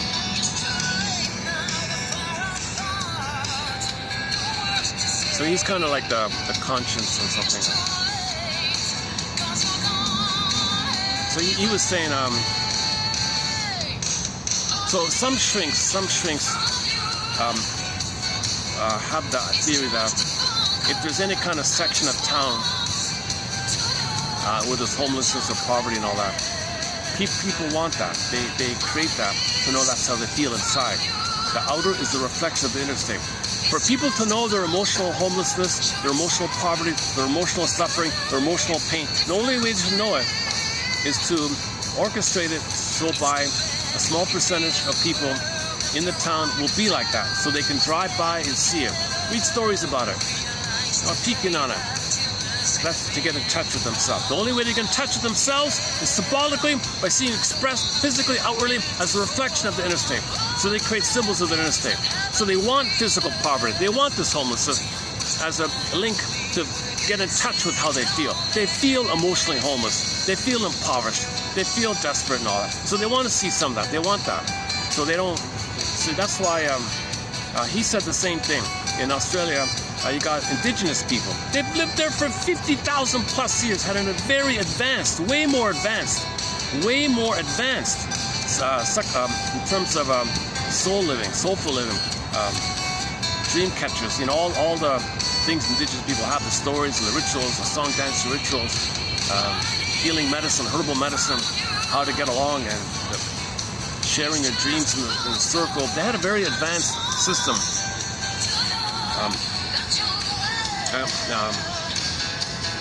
But yeah, so he was saying, in Australia, he says, I'm driving by in my SUV and I see Aborigines sleeping in the parking lot, in the car park, suffering, dying. And I go there, I see one in the stairwell, dying like that. He's saying, why are we doing this? He said, he thinks that's how we feel. We don't know how we feel. We create this kind of him to know how we feel. So if we're intolerant of it, we might be intolerant of it. You want and don't want, right? You want to see it, but you don't want to see it, but you got to see it, you don't want to see it. I really saw it like that. This Woodman says the same thing. She's in some kind of ritzy place or something, very luxurious. Everybody's a multi-millionaire, but there's got to be a couple of dozen people who are in miserable, dire states, because people want to see their soul, their wounded, damaged soul. So these Aborigine people suffering, okay, that's the suffering soul of the people around him, and that's why they don't like him. They bark at him. How dare you say such a thing? We brought civilization. Nonsense. They had a civilization for 50,000 years, a very sophisticated, finely tuned, finely honed, cooperative thing. They didn't have to hurt others for their benefits. They were in harmony with nature. Children would smile. Babies were nursed. They loved. They had they're way more advanced. And we came from them. So he says that deep inside every human being is an Aborigine, is an indigenous person. Indigenous people and Aborigines and Inuit and all that, they're the soul of a place. And he says that. Well, let's take that up. Hang on. Before I forget. All I need is just a phone call. Okay, give me a second. Give me a minute to find it here. Hold on a second. It's only like 2 minutes long, but I felt some relief hearing that myself, because not too many people want to say that kind of thing. It's a narcissistic injury, right? But we're so out of touch with our feelings. So seeing the poverty on the outside, that's our soul. Indigenous people, or people in poverty, that's kind of like our soul. So when you see homeless people or something, you gotta think about it. How do you feel homeless? Oops, hold on a second. Okay, hang on. Sometimes the kids play around here. All right, hang on a second. Give me a second. YouTube, hold on a second. Okay, give me a second here. Okay, David Tacey. Oh, here it shows up here. David Tacey. Which one is it? It's a 1 year. Oh, this 1 year. Yeah, okay. It's a recent one. It's a recent talk he gave. So the guy's in his 80s. He talks like a snail or something. So you got to put it on 3 times the speed. He's well known. I didn't really realize this. He's like the one and only intellectual over there. So he had a privileged, wealthy academic life or something. It's called Ego and Soul, an Australian Experience with Professor David Tacey a year ago. Okay, I gotta cue it up here. Of course, it's all dreams too. At an external level, it's an expression of shocking realities. Hang on. Is that it? If they arise in our dreams, it's because they are the carriers of the soul image of our dream. If they haunt our dreams in No, he said some people might even dream of these suffering indigenous people. That's your soul, that's the soul of the land, and you're getting in touch with your soul, and they're the soul of the land, and you're projecting your wounded soul, and you created them as suffering to know that you're suffering inside. These kind of as above, so below kind of. Yeah, sorry. That is in all of us. It may not make exact science, but it makes good theory, especially at this time where we need to believe that there are resources within the modern self that can be accessed to revitalise our relations with the natural world. Jung argued that dreams reflect the continued existence of this ancient layer of experience, and that we are to discover a place where it's a couple of minutes ahead. Hold on a second. It's likely to be our dreams. It's quite natural that civilized hang on. When he was young, he spoke a little more freshly. The guy's 80-something, so hang on, let me fast forward here. Persistence in folly. You got to put it on times 3 or something. Or times 2 at least. Dream world is a frequent natural place for white and Aboriginal Australians to meet. And he studied the Aborigines and all that, so that's part of it as well. So we had a quote that a human being, based on Aboriginal theory, Inuit theory, is what comes up from the earth that can dream. That's called a human being. So we're all from the earth, 70% salt water, we're all from the earth, evolution, all that. We came up from the earth. We didn't come here from celestial spaceships from some other dimension and flew here on ships. Come on. We evolved over a long time, played Carl Sagan. Okay, so microbes in the muck. Used to be all water here, and then the land came. So the whole story of that. Okay, and then finally, the right conditions. So the Earth's not too close, not too far from the sun, not too hot, not too cold. Just the right conditions for some kind of, ultimately for water to appear. And then from the water, there's land in the water, right? Under the water. So the water went down. Is that right? Land came up or something. And then from the water there was little microbes and bacteria, and then mixed with the water, maybe like muck from the muck. We came from the muck. Cells, like there were cells and bacteria and things like that. So billions and billions of years. Finally, these little single cells came up. Whoa, a little cell. Somebody joked the cells were lonely, so they multiplied. Well, and then billions of years, whatever, life forms, right? All the life forms. Okay, finally, okay, then you got the hominid. The hominid line, which shared the stem from the monkey line, right? So we shared we didn't come from the monkeys, but we came from what was prior to both of us, both of them. So anyways, the hominid line came, and only one hominid grew the cortex. That was 200,000 years ago, called Homo sapiens. Sapien, revealing the redundant, says Kristen Wilson. So only one hominid survived, grew the cortex. We call ourselves Homo sapiens sapien. That was 200,000 years ago, they say, according to the Forbidden Planet film. And then roughly 10,000 years ago, Star Trek says 6, others say 8, whatever it is, we became a traumatized version of ourselves. So I've been just saying Homo traumicus here.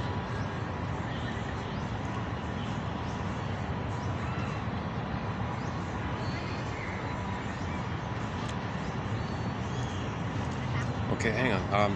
Let's just stick with. I want to get to the point where. So some people stayed. For some reason, people stayed with.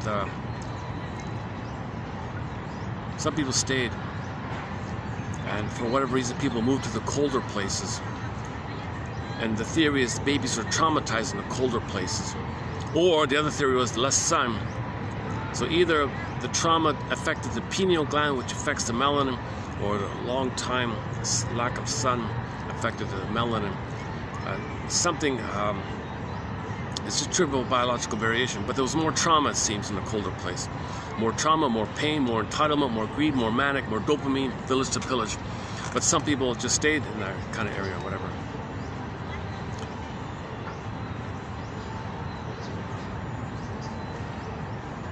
I'm still confused why people have a hard time thinking somebody from the north, why they think they're different. No, it's if you take a baby from any place, center of Australia or northern Sweden or whatever, you take a baby, everything's the same. Everything's the same. Organs, 2 eyes, nose, okay, everything's the same. The emotions are the same. Same 9 core innate affect. Same 9. Okay, if things are going well, pleasure, curiosity, joy. Okay, so interest, curiosity, joy.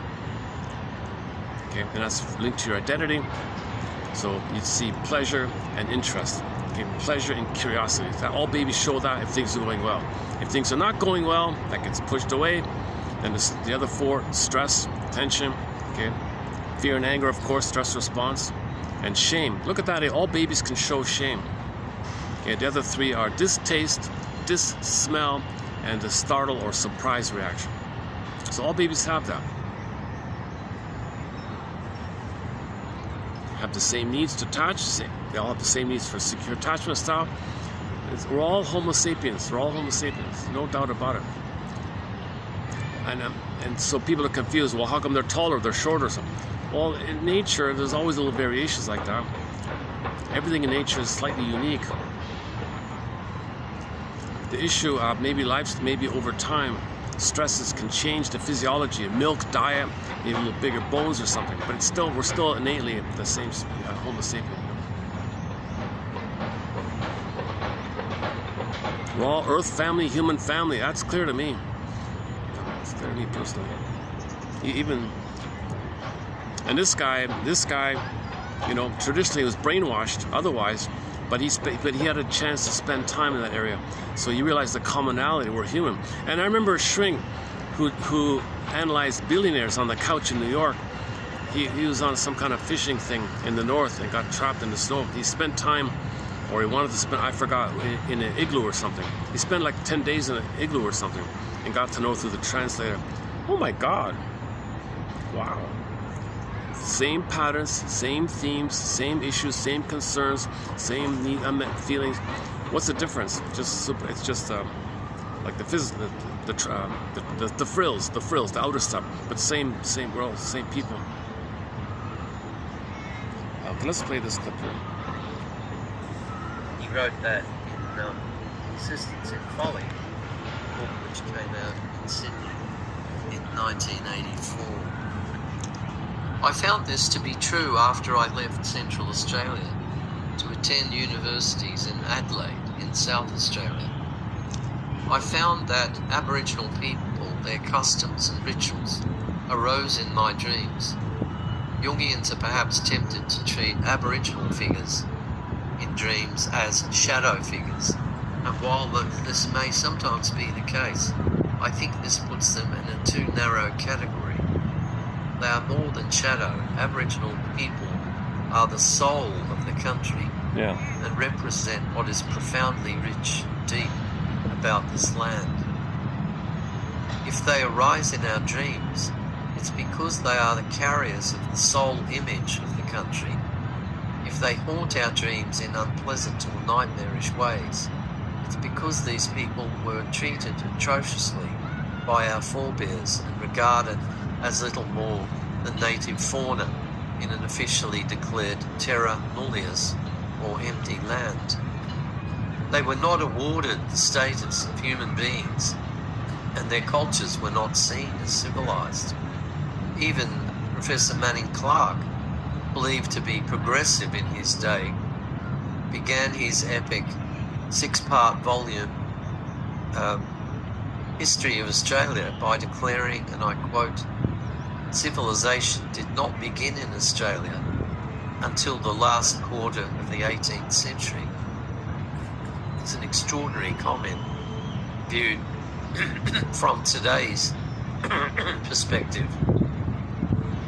Civilization, he said, did not begin in Australia until the last quarter of the 18th century.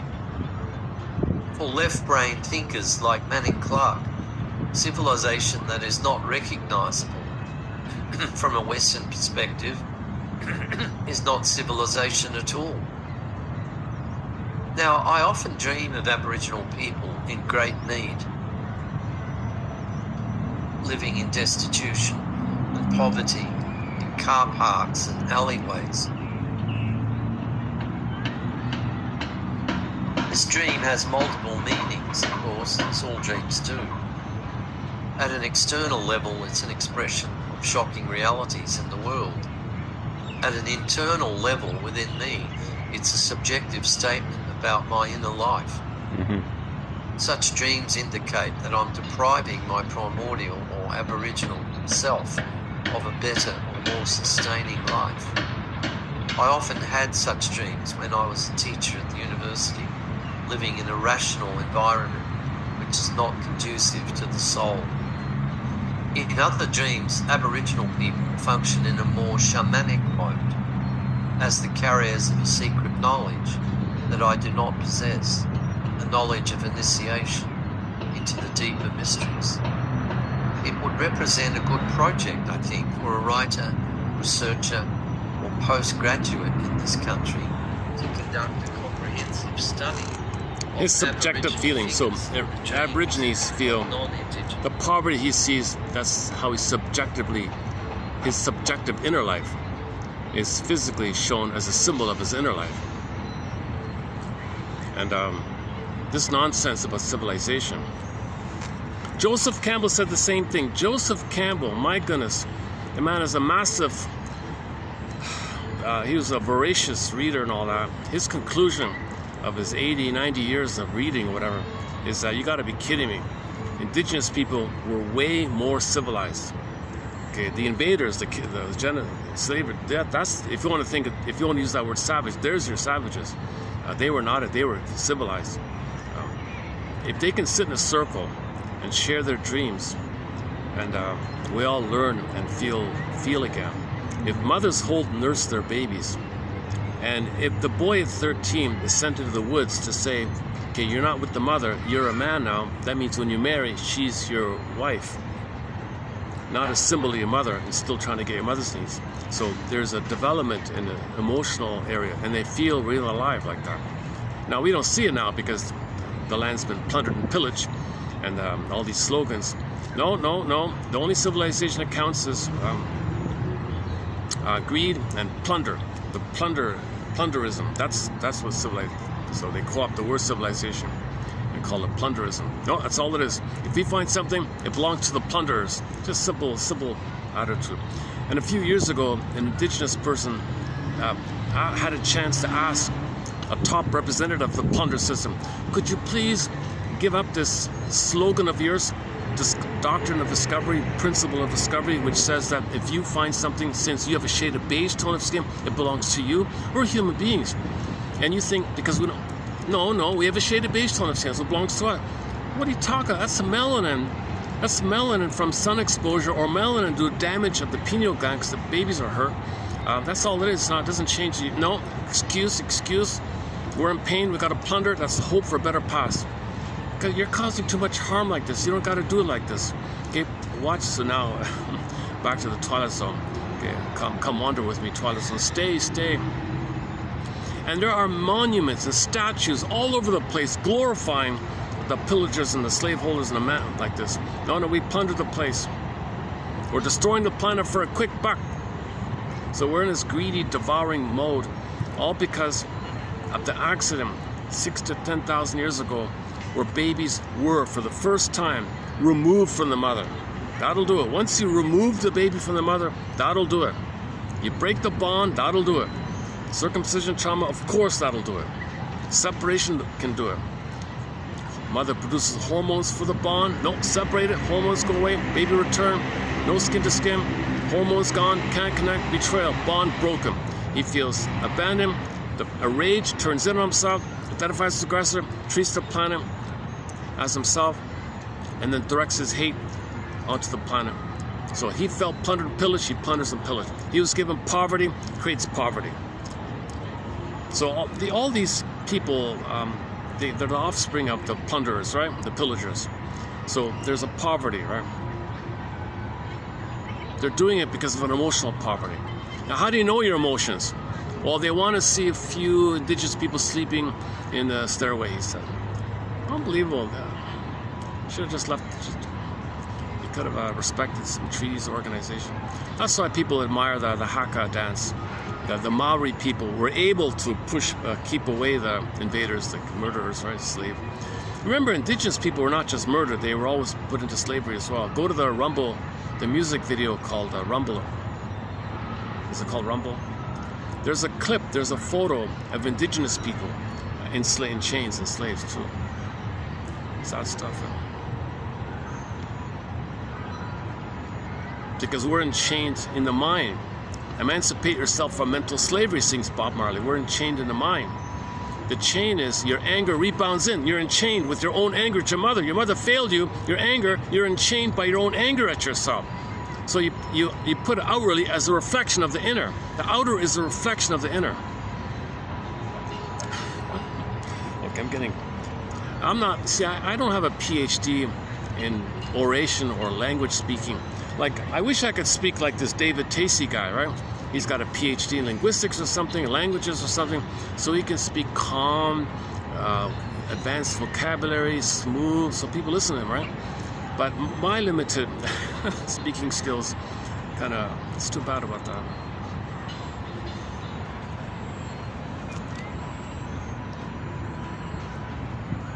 And see, even you get like a model kind of speaker like this guy here, they still mock him and they put him down and all that. He's probably harassed and whatever. Although he did hold on to his job or something. Because partly, some people covertly like hearing stories about the suffering indigenous people because they get a sadistic pleasure, like, so they want to hear this kind of, so they keep them around for this cynical reason. Or there's a both and, or there is a positive side. No, he's right.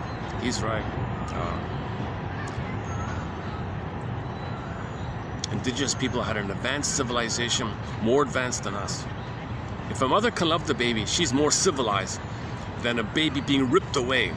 Okay, 60 scoop, right? 20,000 babies were ripped away. Imagine that. A mother delivers a baby. The religious people came in. No, mine. Take it away.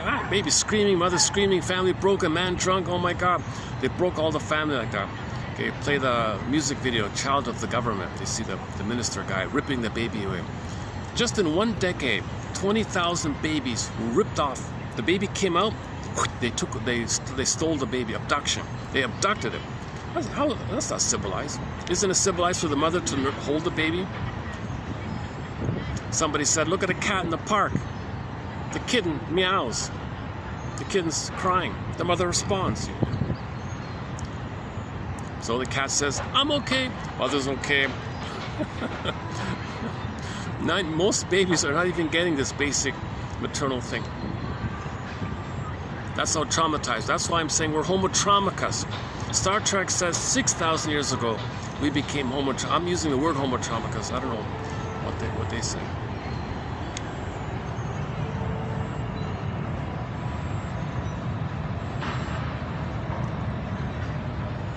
So he's the only voice. He's the only author we have from Australia in our collection here. Just a few quotes from him. He's the only one, eh? Look at that, eh? And in Canada, we only have Woodman, Marion Woodman. Is that it? Yeah, that's it. It's amazing, eh? Okay, the guy's in the 90s or something, so keep that in mind. But he's still very articulate, right? He's still very articulate.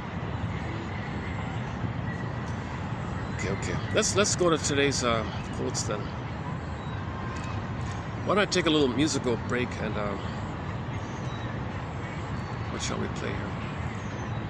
Let's take a little musical break, and when we come back, we'll do today's quotes below here.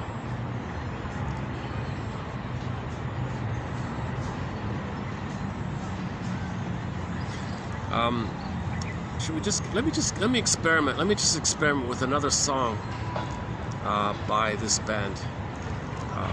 It's not one of their better songs. Let me just give it a try. It's called Even If. Is that it? Even If?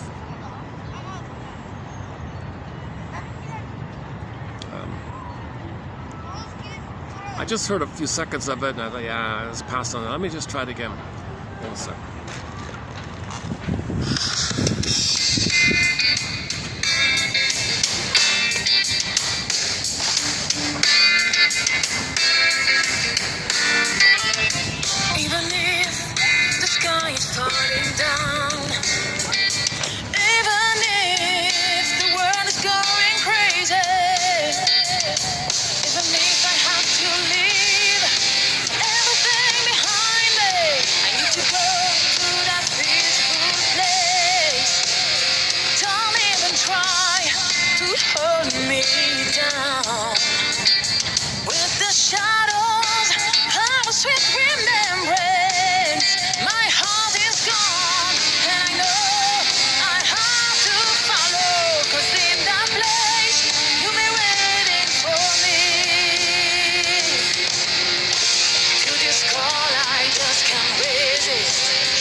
I know someone above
go with open arms. I know someone above will guide all my steps, 'cause you'll be there waiting for me. Good is God, I just can't resist. You too much to that place I go with open arms. I know someone above will guide all my steps. You're waiting for me, 'cause you'll be there waiting for me. 'Cause you'll be there waiting for me.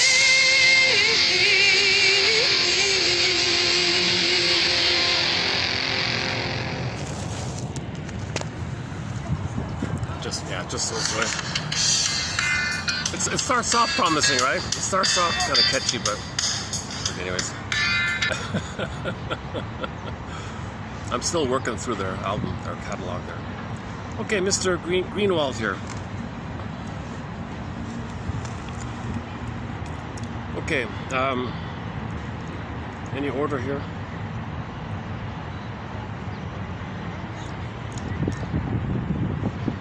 Okay, let's start off with his comment about passive aggressiveness. So once one of our threads is passive aggressiveness. Huge topic, 20 hours to run through all that. So people, the baby was never allowed to show his cry for love, his anger, so it got pushed in. So the anger went in, might have got sick somehow. So he was forbidden to show anger, right? You can't show anger at me, I'm your mother. You can't show it, goes in. So it's going in. His anger is going in. That's the wiring. So he can't show overt anger. His anger goes in. That's the seed for passive aggressiveness theory is. So later on when the person grows up, they don't show overt anger. Anger's got to go in.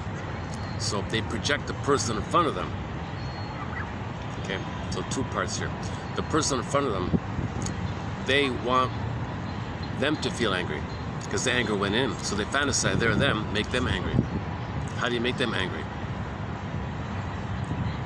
Well, at the same time, on another level, they who are you, they're your mother. So if they want something, the way to make them angry, and the way to make anybody angry is don't cooperate, don't follow through, silent treatment, cold shoulder, rebuffs. So deliberate inefficiency, okay, excuses, and not speaking loud enough, they can't hear you, they get frustrated. So it's usually procrastination and dawdling and procrastination, letting things, misleading and letting things escalate in a certain way. Lateness is a very common one, make them late all the time. Don't be late all the time. So you express your anger to trigger the anger in them, which is your anger yourself to them. The way to make them angry is not by what you, because you remember you're not allowed to show it overly. It's got to go in there, so it's got a covert act. So the techniques for this is drip by drip, subtle little things that make other people angry. So it's not really by what you do, because you can't do it. It's what you don't do. Most passive aggressiveness behavior is by what you don't do. This not doing something makes people angry, and that's the wiring that your anger turns in on yourself. So you want your anger, you want them to be angry, because you can never show overt anger usually, right? So the other person, the victim, or the other person, starting to feel unknowingly angry. Good, that's what they want. That's what they want. That means they're satisfied if they see you angry, because that means they've expressed their anger up, you as a proxy for them. They want to express their anger on themselves, but so you're them, so they want to see you angry, and because originally as a baby they got sick with the anger going, so they want to make you angry, like that. They feel some kind of fire victory. Aha! I got my anger out of my mother. You see, my anger is being displayed. That person being angry, that's my anger at my mother. So making people in the present angry with your passive-aggressive techniques, your gotcha tricks or whatever, make them angry. Okay, they feel very proud. Aha! I'm getting my anger out at my mother. If I make someone angry, they think they're fighting back with their mother. Because the original mother said, "You can't be angry at me." Oh yeah? Oh yeah? Oh, I'm gonna make someone else angry. I'm gonna make someone else angry. That's me. That's my fighting towards you. Okay, so the book is called Angry Smile by the Longs. Scott Wessler has the book, The Passive Aggressive Man. He's also featured on the 2020 show. His book and his interview with him. So this is just one more point about it. The silent gotchas. These are people whom professionals call passive aggressive. They try to do everything pleasantly, but never disagree until they've gotcha. Okay, so the angry smile. So they overtly, yes, mother, yes, they agree. They overtly are nice and maybe very nice, like a soft pillow, but there's thorns inside, right? So they overtly are very soft. Oh, yes, I agree. I'll help. Covertly, at the same time, the digs. No, they're not gonna cooperate. So they overtly cooperate while covertly not cooperating. And when you're angry, gotcha. Okay, that means gotcha, mother. I've got back at you, mother. I got my anger out of you, mother. You always said I can't be angry at you, but my anger is a cry for love. I gotta be angry because that's my cry for love. That's my hope for love for you. So I gotta be angry because I gotta maintain my hope for love for you. I got you, but it means I got out my cry for love for mother. So gotcha sounds like a revenge thing, but it's really more like a cry for love. All anger is a cry for love. Again, the silent gotcha. The silent gotchas, these are people whom professionals call passive aggressive. They try to do everything pleasantly and never disagree until they've gotcha. One day, my client came to me and said, quote, well, I'll never be able to get a PhD at this university.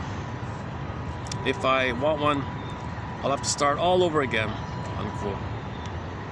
And then, to my astonishment, he smiled triumphantly because he had, quote, got me.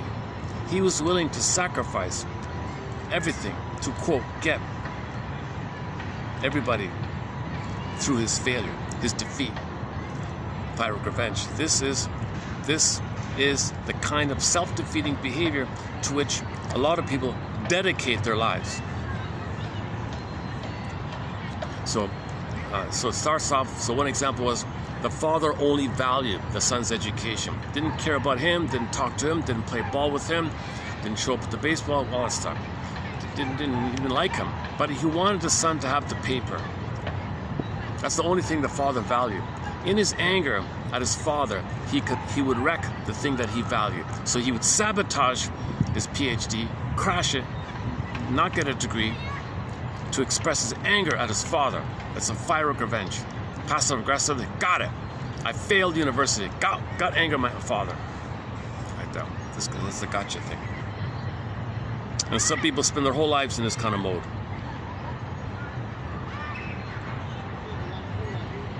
Okay, that's just one. Let's not do the whole story, passive aggressive story.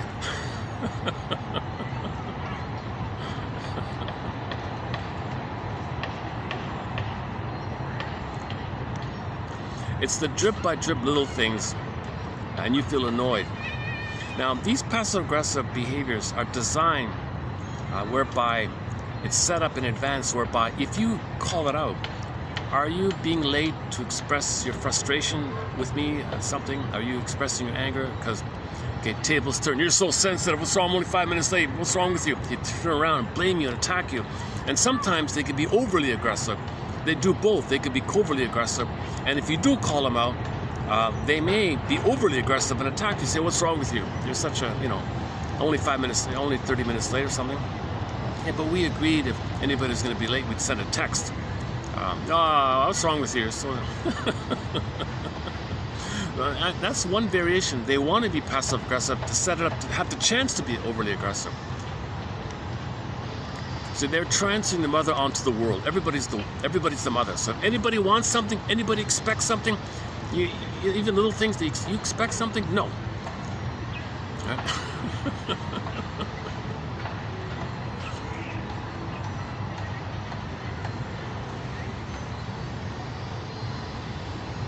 So the whole world's mother, the whole world's demanding mother, and they're saying no. They're saying no to the world in this passive aggressive way by making you angry.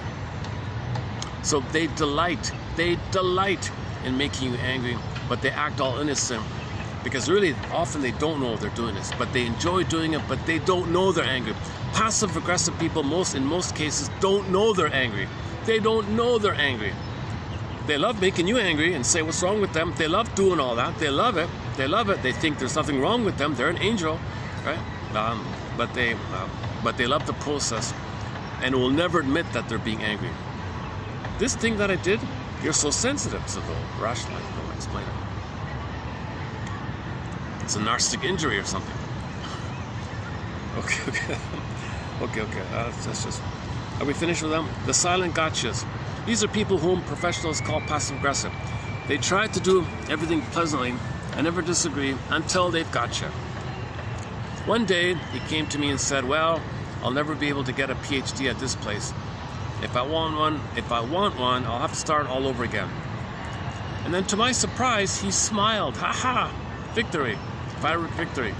Because he got his father, he got me, he got authority, he got the world. That's what others wanted. He didn't. So he sacrificed a degree to express his anger at his parents. Because that's what the parents valued. He only can attack what the parents valued. The parents didn't care if they barked at him. So they sabotaged what they valued. He was willing to sacrifice his degree to get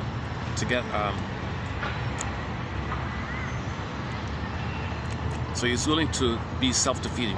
This kind of self-defeating behavior to which a lot of people dedicate their lives. Okay, next one by Mr. What's his name? Who's this again? Greenwald. All right, Harold, right? All right, the manic depressed person is not necessarily one who is always either manic or depressed. So typically you see both, but it doesn't have to be that way. It does not always go back and forth between these two different states. There are manic depressives who are almost always manic. Okay, if the person is always manic, he can still be manic depressive. He's just on the one side of it. There are some who are almost always depressive, but they could be manic, right? And then there are the cyclical ones. Here, too, some people believe that you can treat this with chemistry. Yeah. What's our quote for this? One woman was on some kind of med or something for this thing. She went off it, fell in love with the guy, and was manic, euphoria. He believed she loved him madly. And they went on a whirlwind, 5-day whirlwind thing, all in mania, and they thought they were madly in love. And then the guy, the boyfriend, met the relative or something. And he said to the relative, you know, I'm really in love with your cousin, or we're in love with each other. Oh, really? Jane, when did you stop taking your meds? Sorry, fellow. She's just in one of her manic episodes. Nothing to do with you. She's only in mania mode. She's just in maniacal mode. Manic depressive. So normally she wouldn't love him if she were on the meds, right? Now it could still work out, right? If she stayed in mania with him and could talk it through, they might work. But if they're unconscious, it's not going to work out.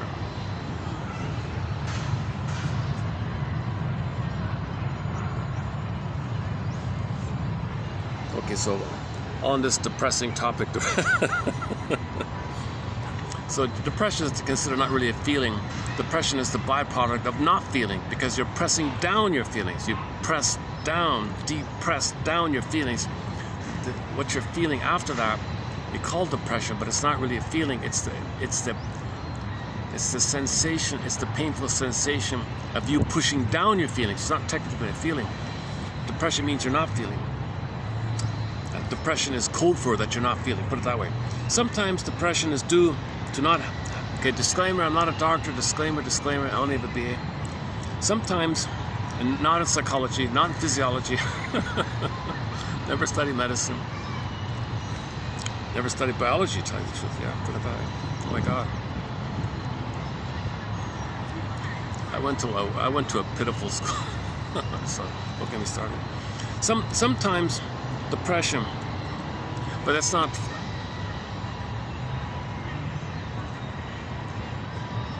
Well, considering what I went through, I wasn't really in a place to take advantage of the schooling opportunity, if whatever it was there. I was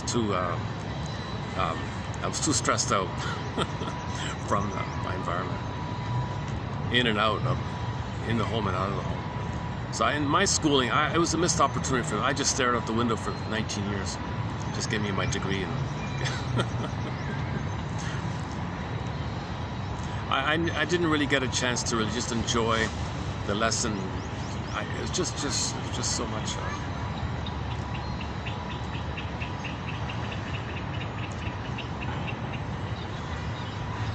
So that's why I hope I can do an analysis.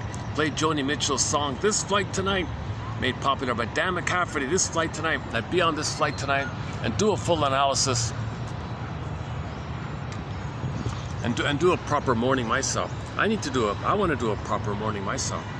You need an enlightened witness for that. You got to find an enlightened, caring witness. Right? Well, if they're enlightened, they'll be a caring witness. So just simply, Alice Miller says an enlightened witness.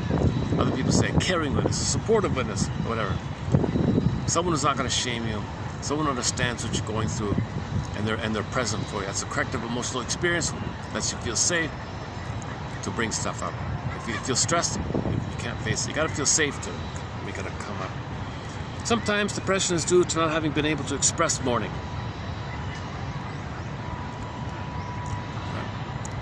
We have a very uncivilized habit. Look at that, eh?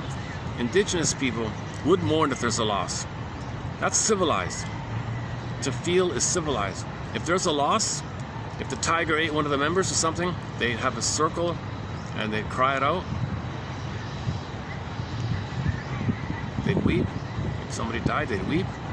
They had mourning rituals.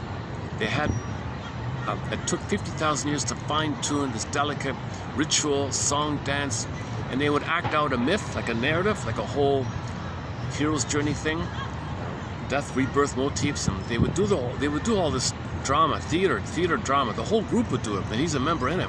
The grieving person is a member in a play that they would all act out. There's no audience. They're all in it. They're all acting it out for this person, and he would be healed by this. Very civilized thing to do, to heal somebody. Very civilized to heal someone who's wounded, right? Not expel them out. Heal them. It's civilized to heal people instead of just kicking them out like that. Sometimes depression is due to not having been able to express mourning. We have a very uncivilized habit now of giving members of the family tranquilizers at funerals. Look at that. I didn't know that. People go to a funeral. Oh, here's your tranquilizer, here's your cigarette, tranquilize. So they're all given cigarettes. That's uncivilized. The civilized thing to do is admit you feel sad. You remember him. It's a loss. Admit there's a loss. You feel sad. You're meant to have a container for it. No. We destroyed all that. So here, just tranquilize. Here's your cigarette. Can you imagine that? They all show up at the funeral and they're all handed a cigarette. Is that how it works? I have no idea. We have a very uncivilized habit now of giving members of the family tranquilizers at funerals so they can't experience their pain and grief. So you gotta express your grief. That's called mourning. No, don't express it. This can leave them mildly depressed for years to come. Another example, a marriage breaks up and the children who remain with the mother are not allowed to mourn the loss of the father. Look at that. If the divorce and the kids go with the mother, no, get over it. Don't cry about it. He was a no good. Not worth crying over him. No, so the mother doesn't allow it. This frequently leaves them depressed too, because no one gave them the opportunity to carry through the mourning work. Giving people the chance to mourn provides a socially sanctioned way of dealing with the loss. The loss has to be experienced. Robert Bly says it to the men. That was a loss, and they're all weeping. That was a loss. Say it. That was a loss. I felt the loss. That was a loss. So if the divorce takes place, say to yourself, that's a loss. Isn't that a loss? the hopes and dreams, time together, all the thing you build, and trust and future plans and time together, and some person being there for you, and future happy possibilities. Huge losses like this. The loss has to be experienced. It cannot be denied. If you can't express your feelings, you get stuck and you get depressed. It is extremely important to determine which kind of depression the person is suffering from. I tried to find out if there has been a loss. Even the loss of a dog can be a great loss. For a kid, you lose the dog, let him cry, talk about it. You love that dog, right? You played together. You caught the frisbee, you threw the frisbee, right? Tell me about it. Tell me about how you threw the frisbee and he would run and jump and catch the frisbee in the air, land, and run it back to you, all excited to hand it to you so you could throw it again. Tell me about that. And you start weeping. Mourning is about remembering.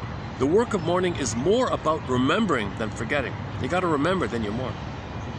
So talk about it. And funerals, that's why ideally people do. There's a little bit, because people do tell their stories. I knew him, he liked this, he liked coffee, and whatever.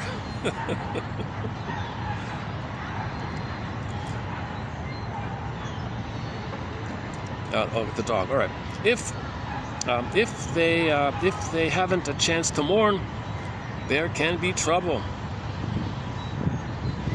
Okay, the song "Trouble" by Lindsey Buckingham, which we played a couple of years ago, that's a different kind of thing. He means trouble. Oh no, I'm gonna fall in love again. Oh, that's trouble. No, I don't want this love sickness, this love madness. I don't want this deliverance. I'm in trouble. No, I don't want to fall. He means that. That's a different kind of trouble. This trouble, and you're gonna get sick in the body. That kind of trouble. If they haven't had a chance to mourn, there could be trouble. It is useful to check this out at the beginning.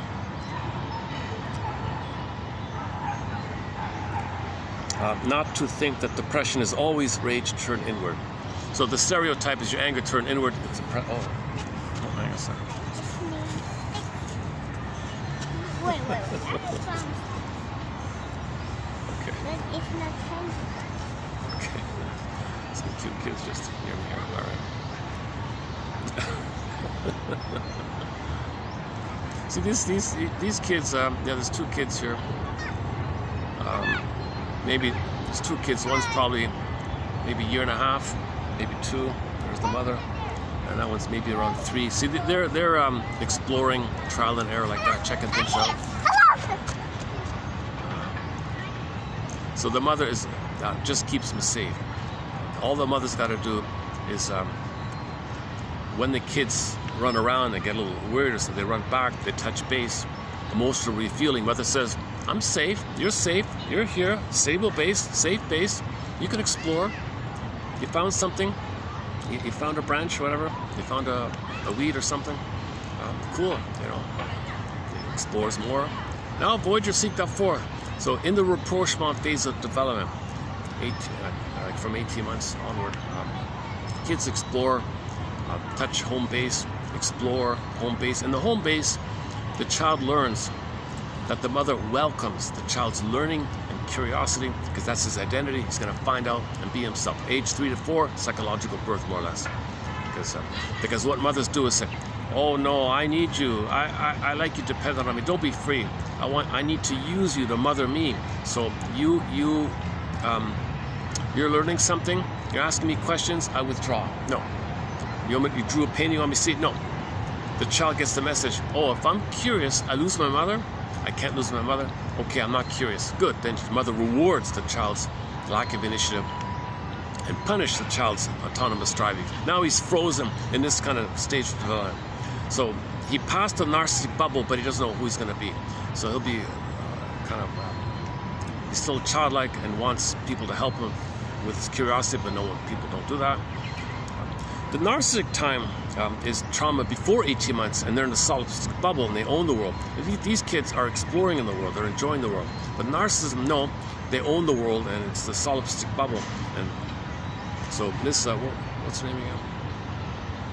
So up until 18 months, the metaphor is, imagine a kid playing with their dolls, a little girl playing with their dolls up until 18 months.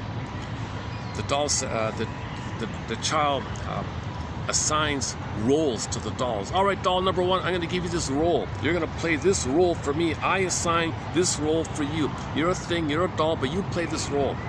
Doll number 2, I'm going to give you this role. So the kid is the leader, and the dolls just do what she wants, and she plays this kind of bubble-like thing in her solipsistic bubble like that. In regular development, they play with other kids and learn about the world and all that, and they drop the dolls kind of thing. In narcissism, the world is like the doll. They treat it like the doll thing. People out there are assigned roles, they're things to play a role. Give me supply. If they don't, enrage, try to coerce, control, charm, whatever. It doesn't work, didn't need you anyways. All or nothing. So they want narcissism. So they thingify people like the way the child plays with the dolls. The dolls are things, but they're given roles. So it's a little bit like that. It's just a ballpark metaphor of this phase of the narcissism versus the exploration, rapprochement phase. And they might be trapped in that 18 months to 4 years phase called the rapprochement phase. If the mother rebuffs the child during the first one, 18 months phase, he may be stuck in that bubble thing. And he spends the rest of his life with that unmet need to think the world's his oyster. So he thinks he's so entitled, knows everything, world owes him a living, he's so angry like this. So he can't love or give. He thinks his narcissism is his ironic narcissism. I gave you the chance to admire me. Mother didn't admire me. I got to be center stage. I'm gonna coerce you to make so that you think I'm center stage in your world. It's all about me, kind of thing. That's my gift to you. That's how entitled and narcissistic. They don't give or love, narcissists, right? And they got to charm and trick, fool all the time.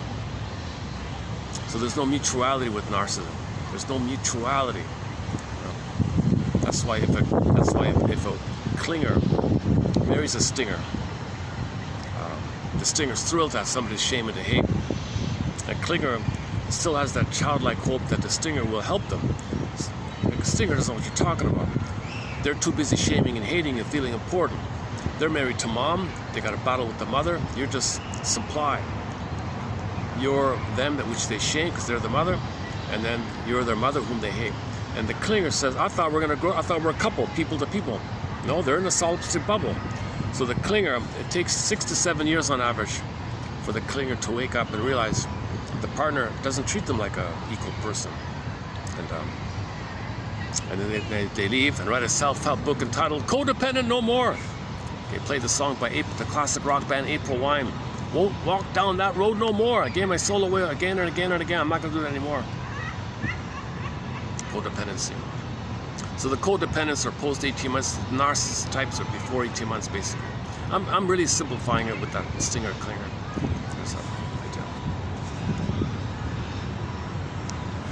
And the common characteristics of the stinger personality patterns, okay, like identification to aggressor, Faustian deal, dark humor, shaming humor, either or thinking, jungleism thinking.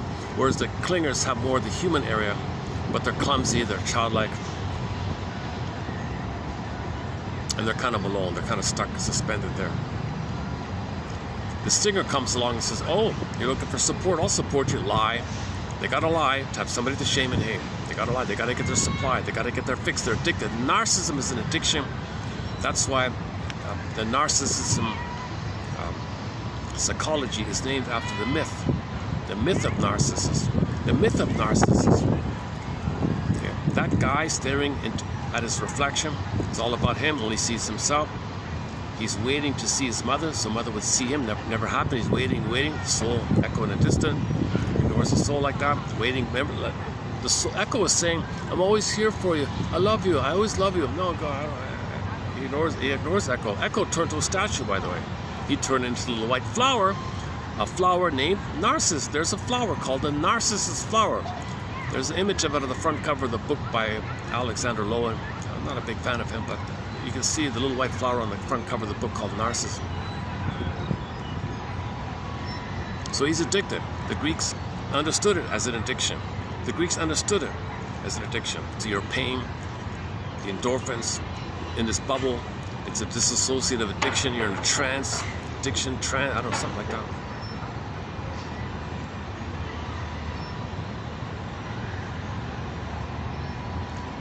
Now, clingers sometimes have dissociative traits, maybe, but they care. If you care about people, and you could apologize and you feel gratitude, you're beyond that. If you never feel gratitude, and your slogan is "I don't care," looking after number one and jungleism, those are distinctive personality patterns. Distinctive personality patterns include all the very narcissistic types, including the passive-aggressive narcissist, the waif narcissist, the turtle narcissist, the clinging vine narcissist. There is a clinging vine narcissist versus the codependent, which is later on. Okay. The overt ones, like the Don Juans and the Peer Gyns, and the Playgirls and the Femme Fatales, of course, like that. The bully one, of course, lower functioning BPD. The passive-aggressive bully called Iagoism, and a few others. So, doing okay here? Oh, it's okay. Okay, where are we here?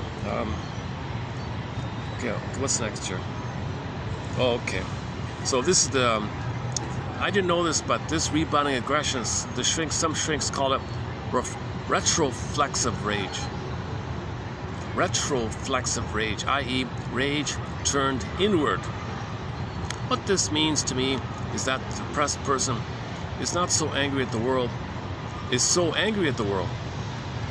Again, what this means to me is that the depressed person is so angry at the world, or his mother, that he dare not express it. So he turns it on himself.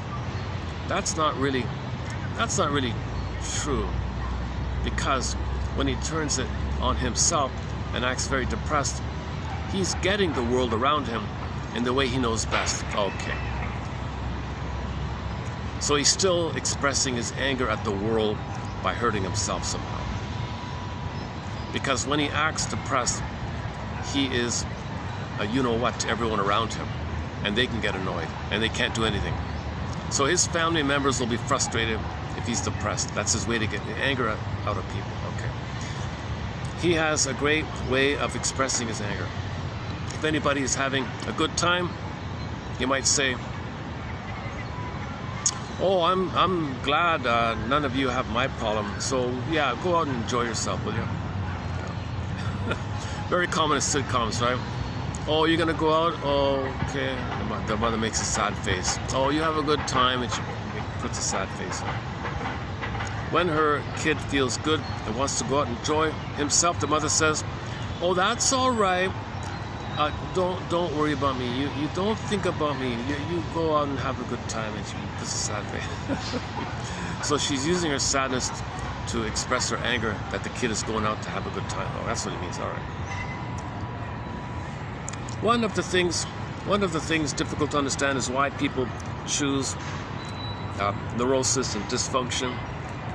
This Berger said, all this great energy, all this, we devote so much energy to our neurosis. Like, whoa, why are we doing this? One of the most important reasons, or one very frequent reason for such a choice, well, it's to express our anger. This generally comes out of early disappointment of the parental behavior of the people around him. Let me check the battery. 20%. Oh my God. Oh my God. I gotta close this like in about 10-15 minutes.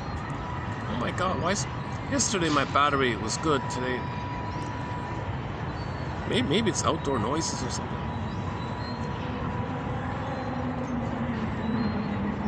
My battery today is only giving me like half of what I got yesterday. Okay, I gotta speed this up, so I gotta close this pretty quickly here. Again, what is it? 27%. Oh my God. I'm not even gonna get 2.5 hours today. Oh my God.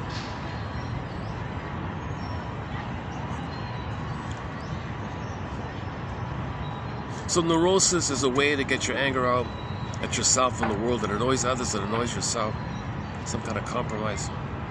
Secondary. Okay, let's just leave it there.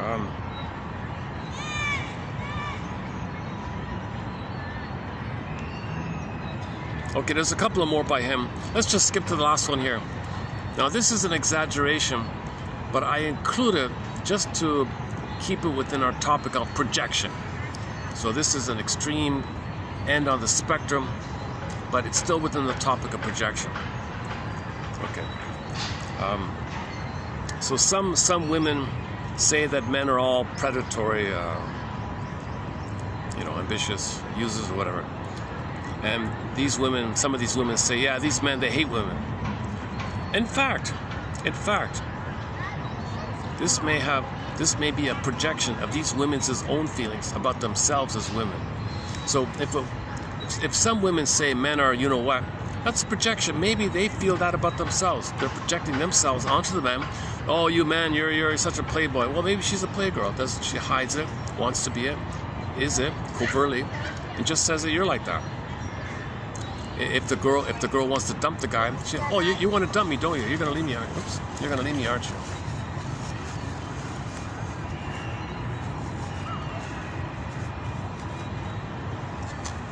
Oh, just as well. Kids are coming in here. All right. Should I read it? Should I let the phone read it out here? Okay, this is from a general self-help book. We posted a few of his quotes already. I think this one's called Self-Defeating Behavior. What's it called again? This was co-written by Lucy Freeman. Check out the Freeman quotes in our collection. They're excellent quotes. Go to her first book called Fight Against Fears. 1951 best-selling book. Fight Against Fears. A lot of good quotes from that book there. She reports about her experience with the shrink and tells us, the reader, what the shrink told her. It's very good. Very good. So this is her helping him. The two of them wrote it. She wrote it, but she did some editing or something.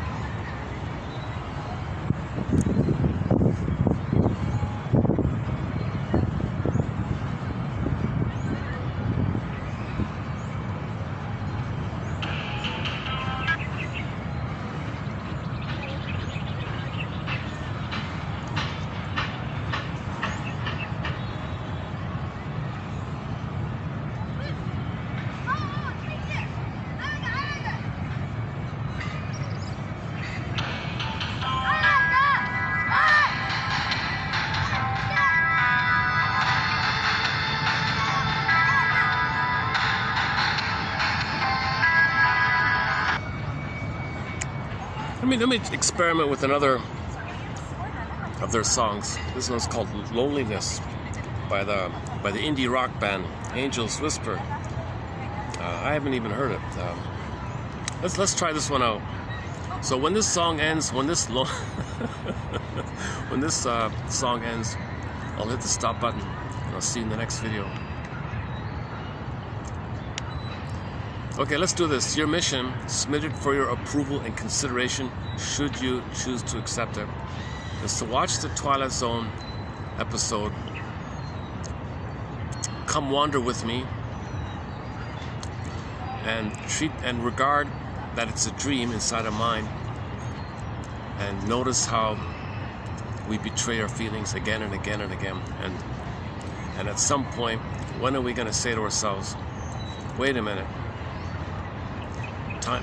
you're wasting time always ignoring your feelings. Why not at some point stay with your feelings? And that's what she said. Stay with me. Stay with me.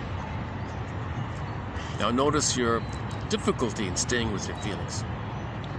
Notice that when you try to stay with your feelings, what you do to escape. You're reliving something you don't remember. That's based on attachment trauma, relational trauma, interpersonal trauma, developmental trauma, strain trauma, ambient trauma. Okay, this can be fused in with any kind of shock traumas, prenatal trauma, birth trauma, circumcision trauma. Okay, Ronald Goldman on that one. I'm not going to cover that here. Ronald Goldman on YouTube does circumcision trauma. Barbaric savage thing. Baby was bleeding and screaming and crying for 30 minutes. The mother had to hear it. She had to die her instinct. Baby came back. Bond broken. She was reminded of it and she blamed the baby. So the bond, it breaks the bond between the baby and the mother. He talks all about this. Oh, maybe I shouldn't talk about it here.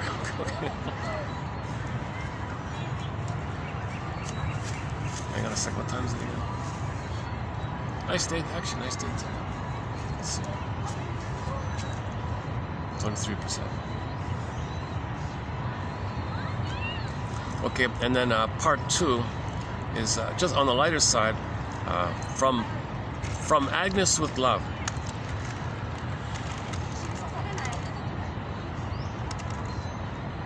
Another projection, right? The programmer put into the machine what he wanted, what he needed, what he's looking for. Now the machine is looking for it.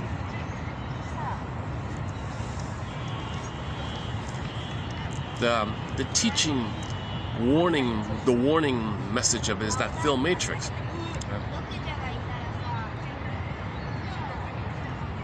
It was exclusivity. It was just him and alone with the planet. It was just him and the planet was the breast. It's a wild exaggeration. He didn't know about the people hiding.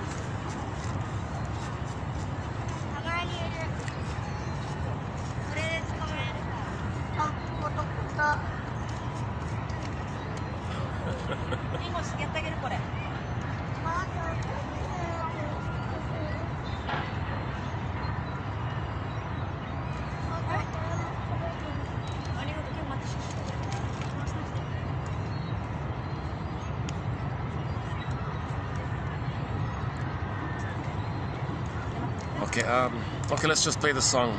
I'll let the stop button here.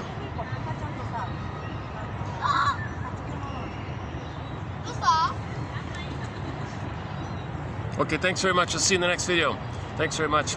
May the psychoanalytic perspective be with you.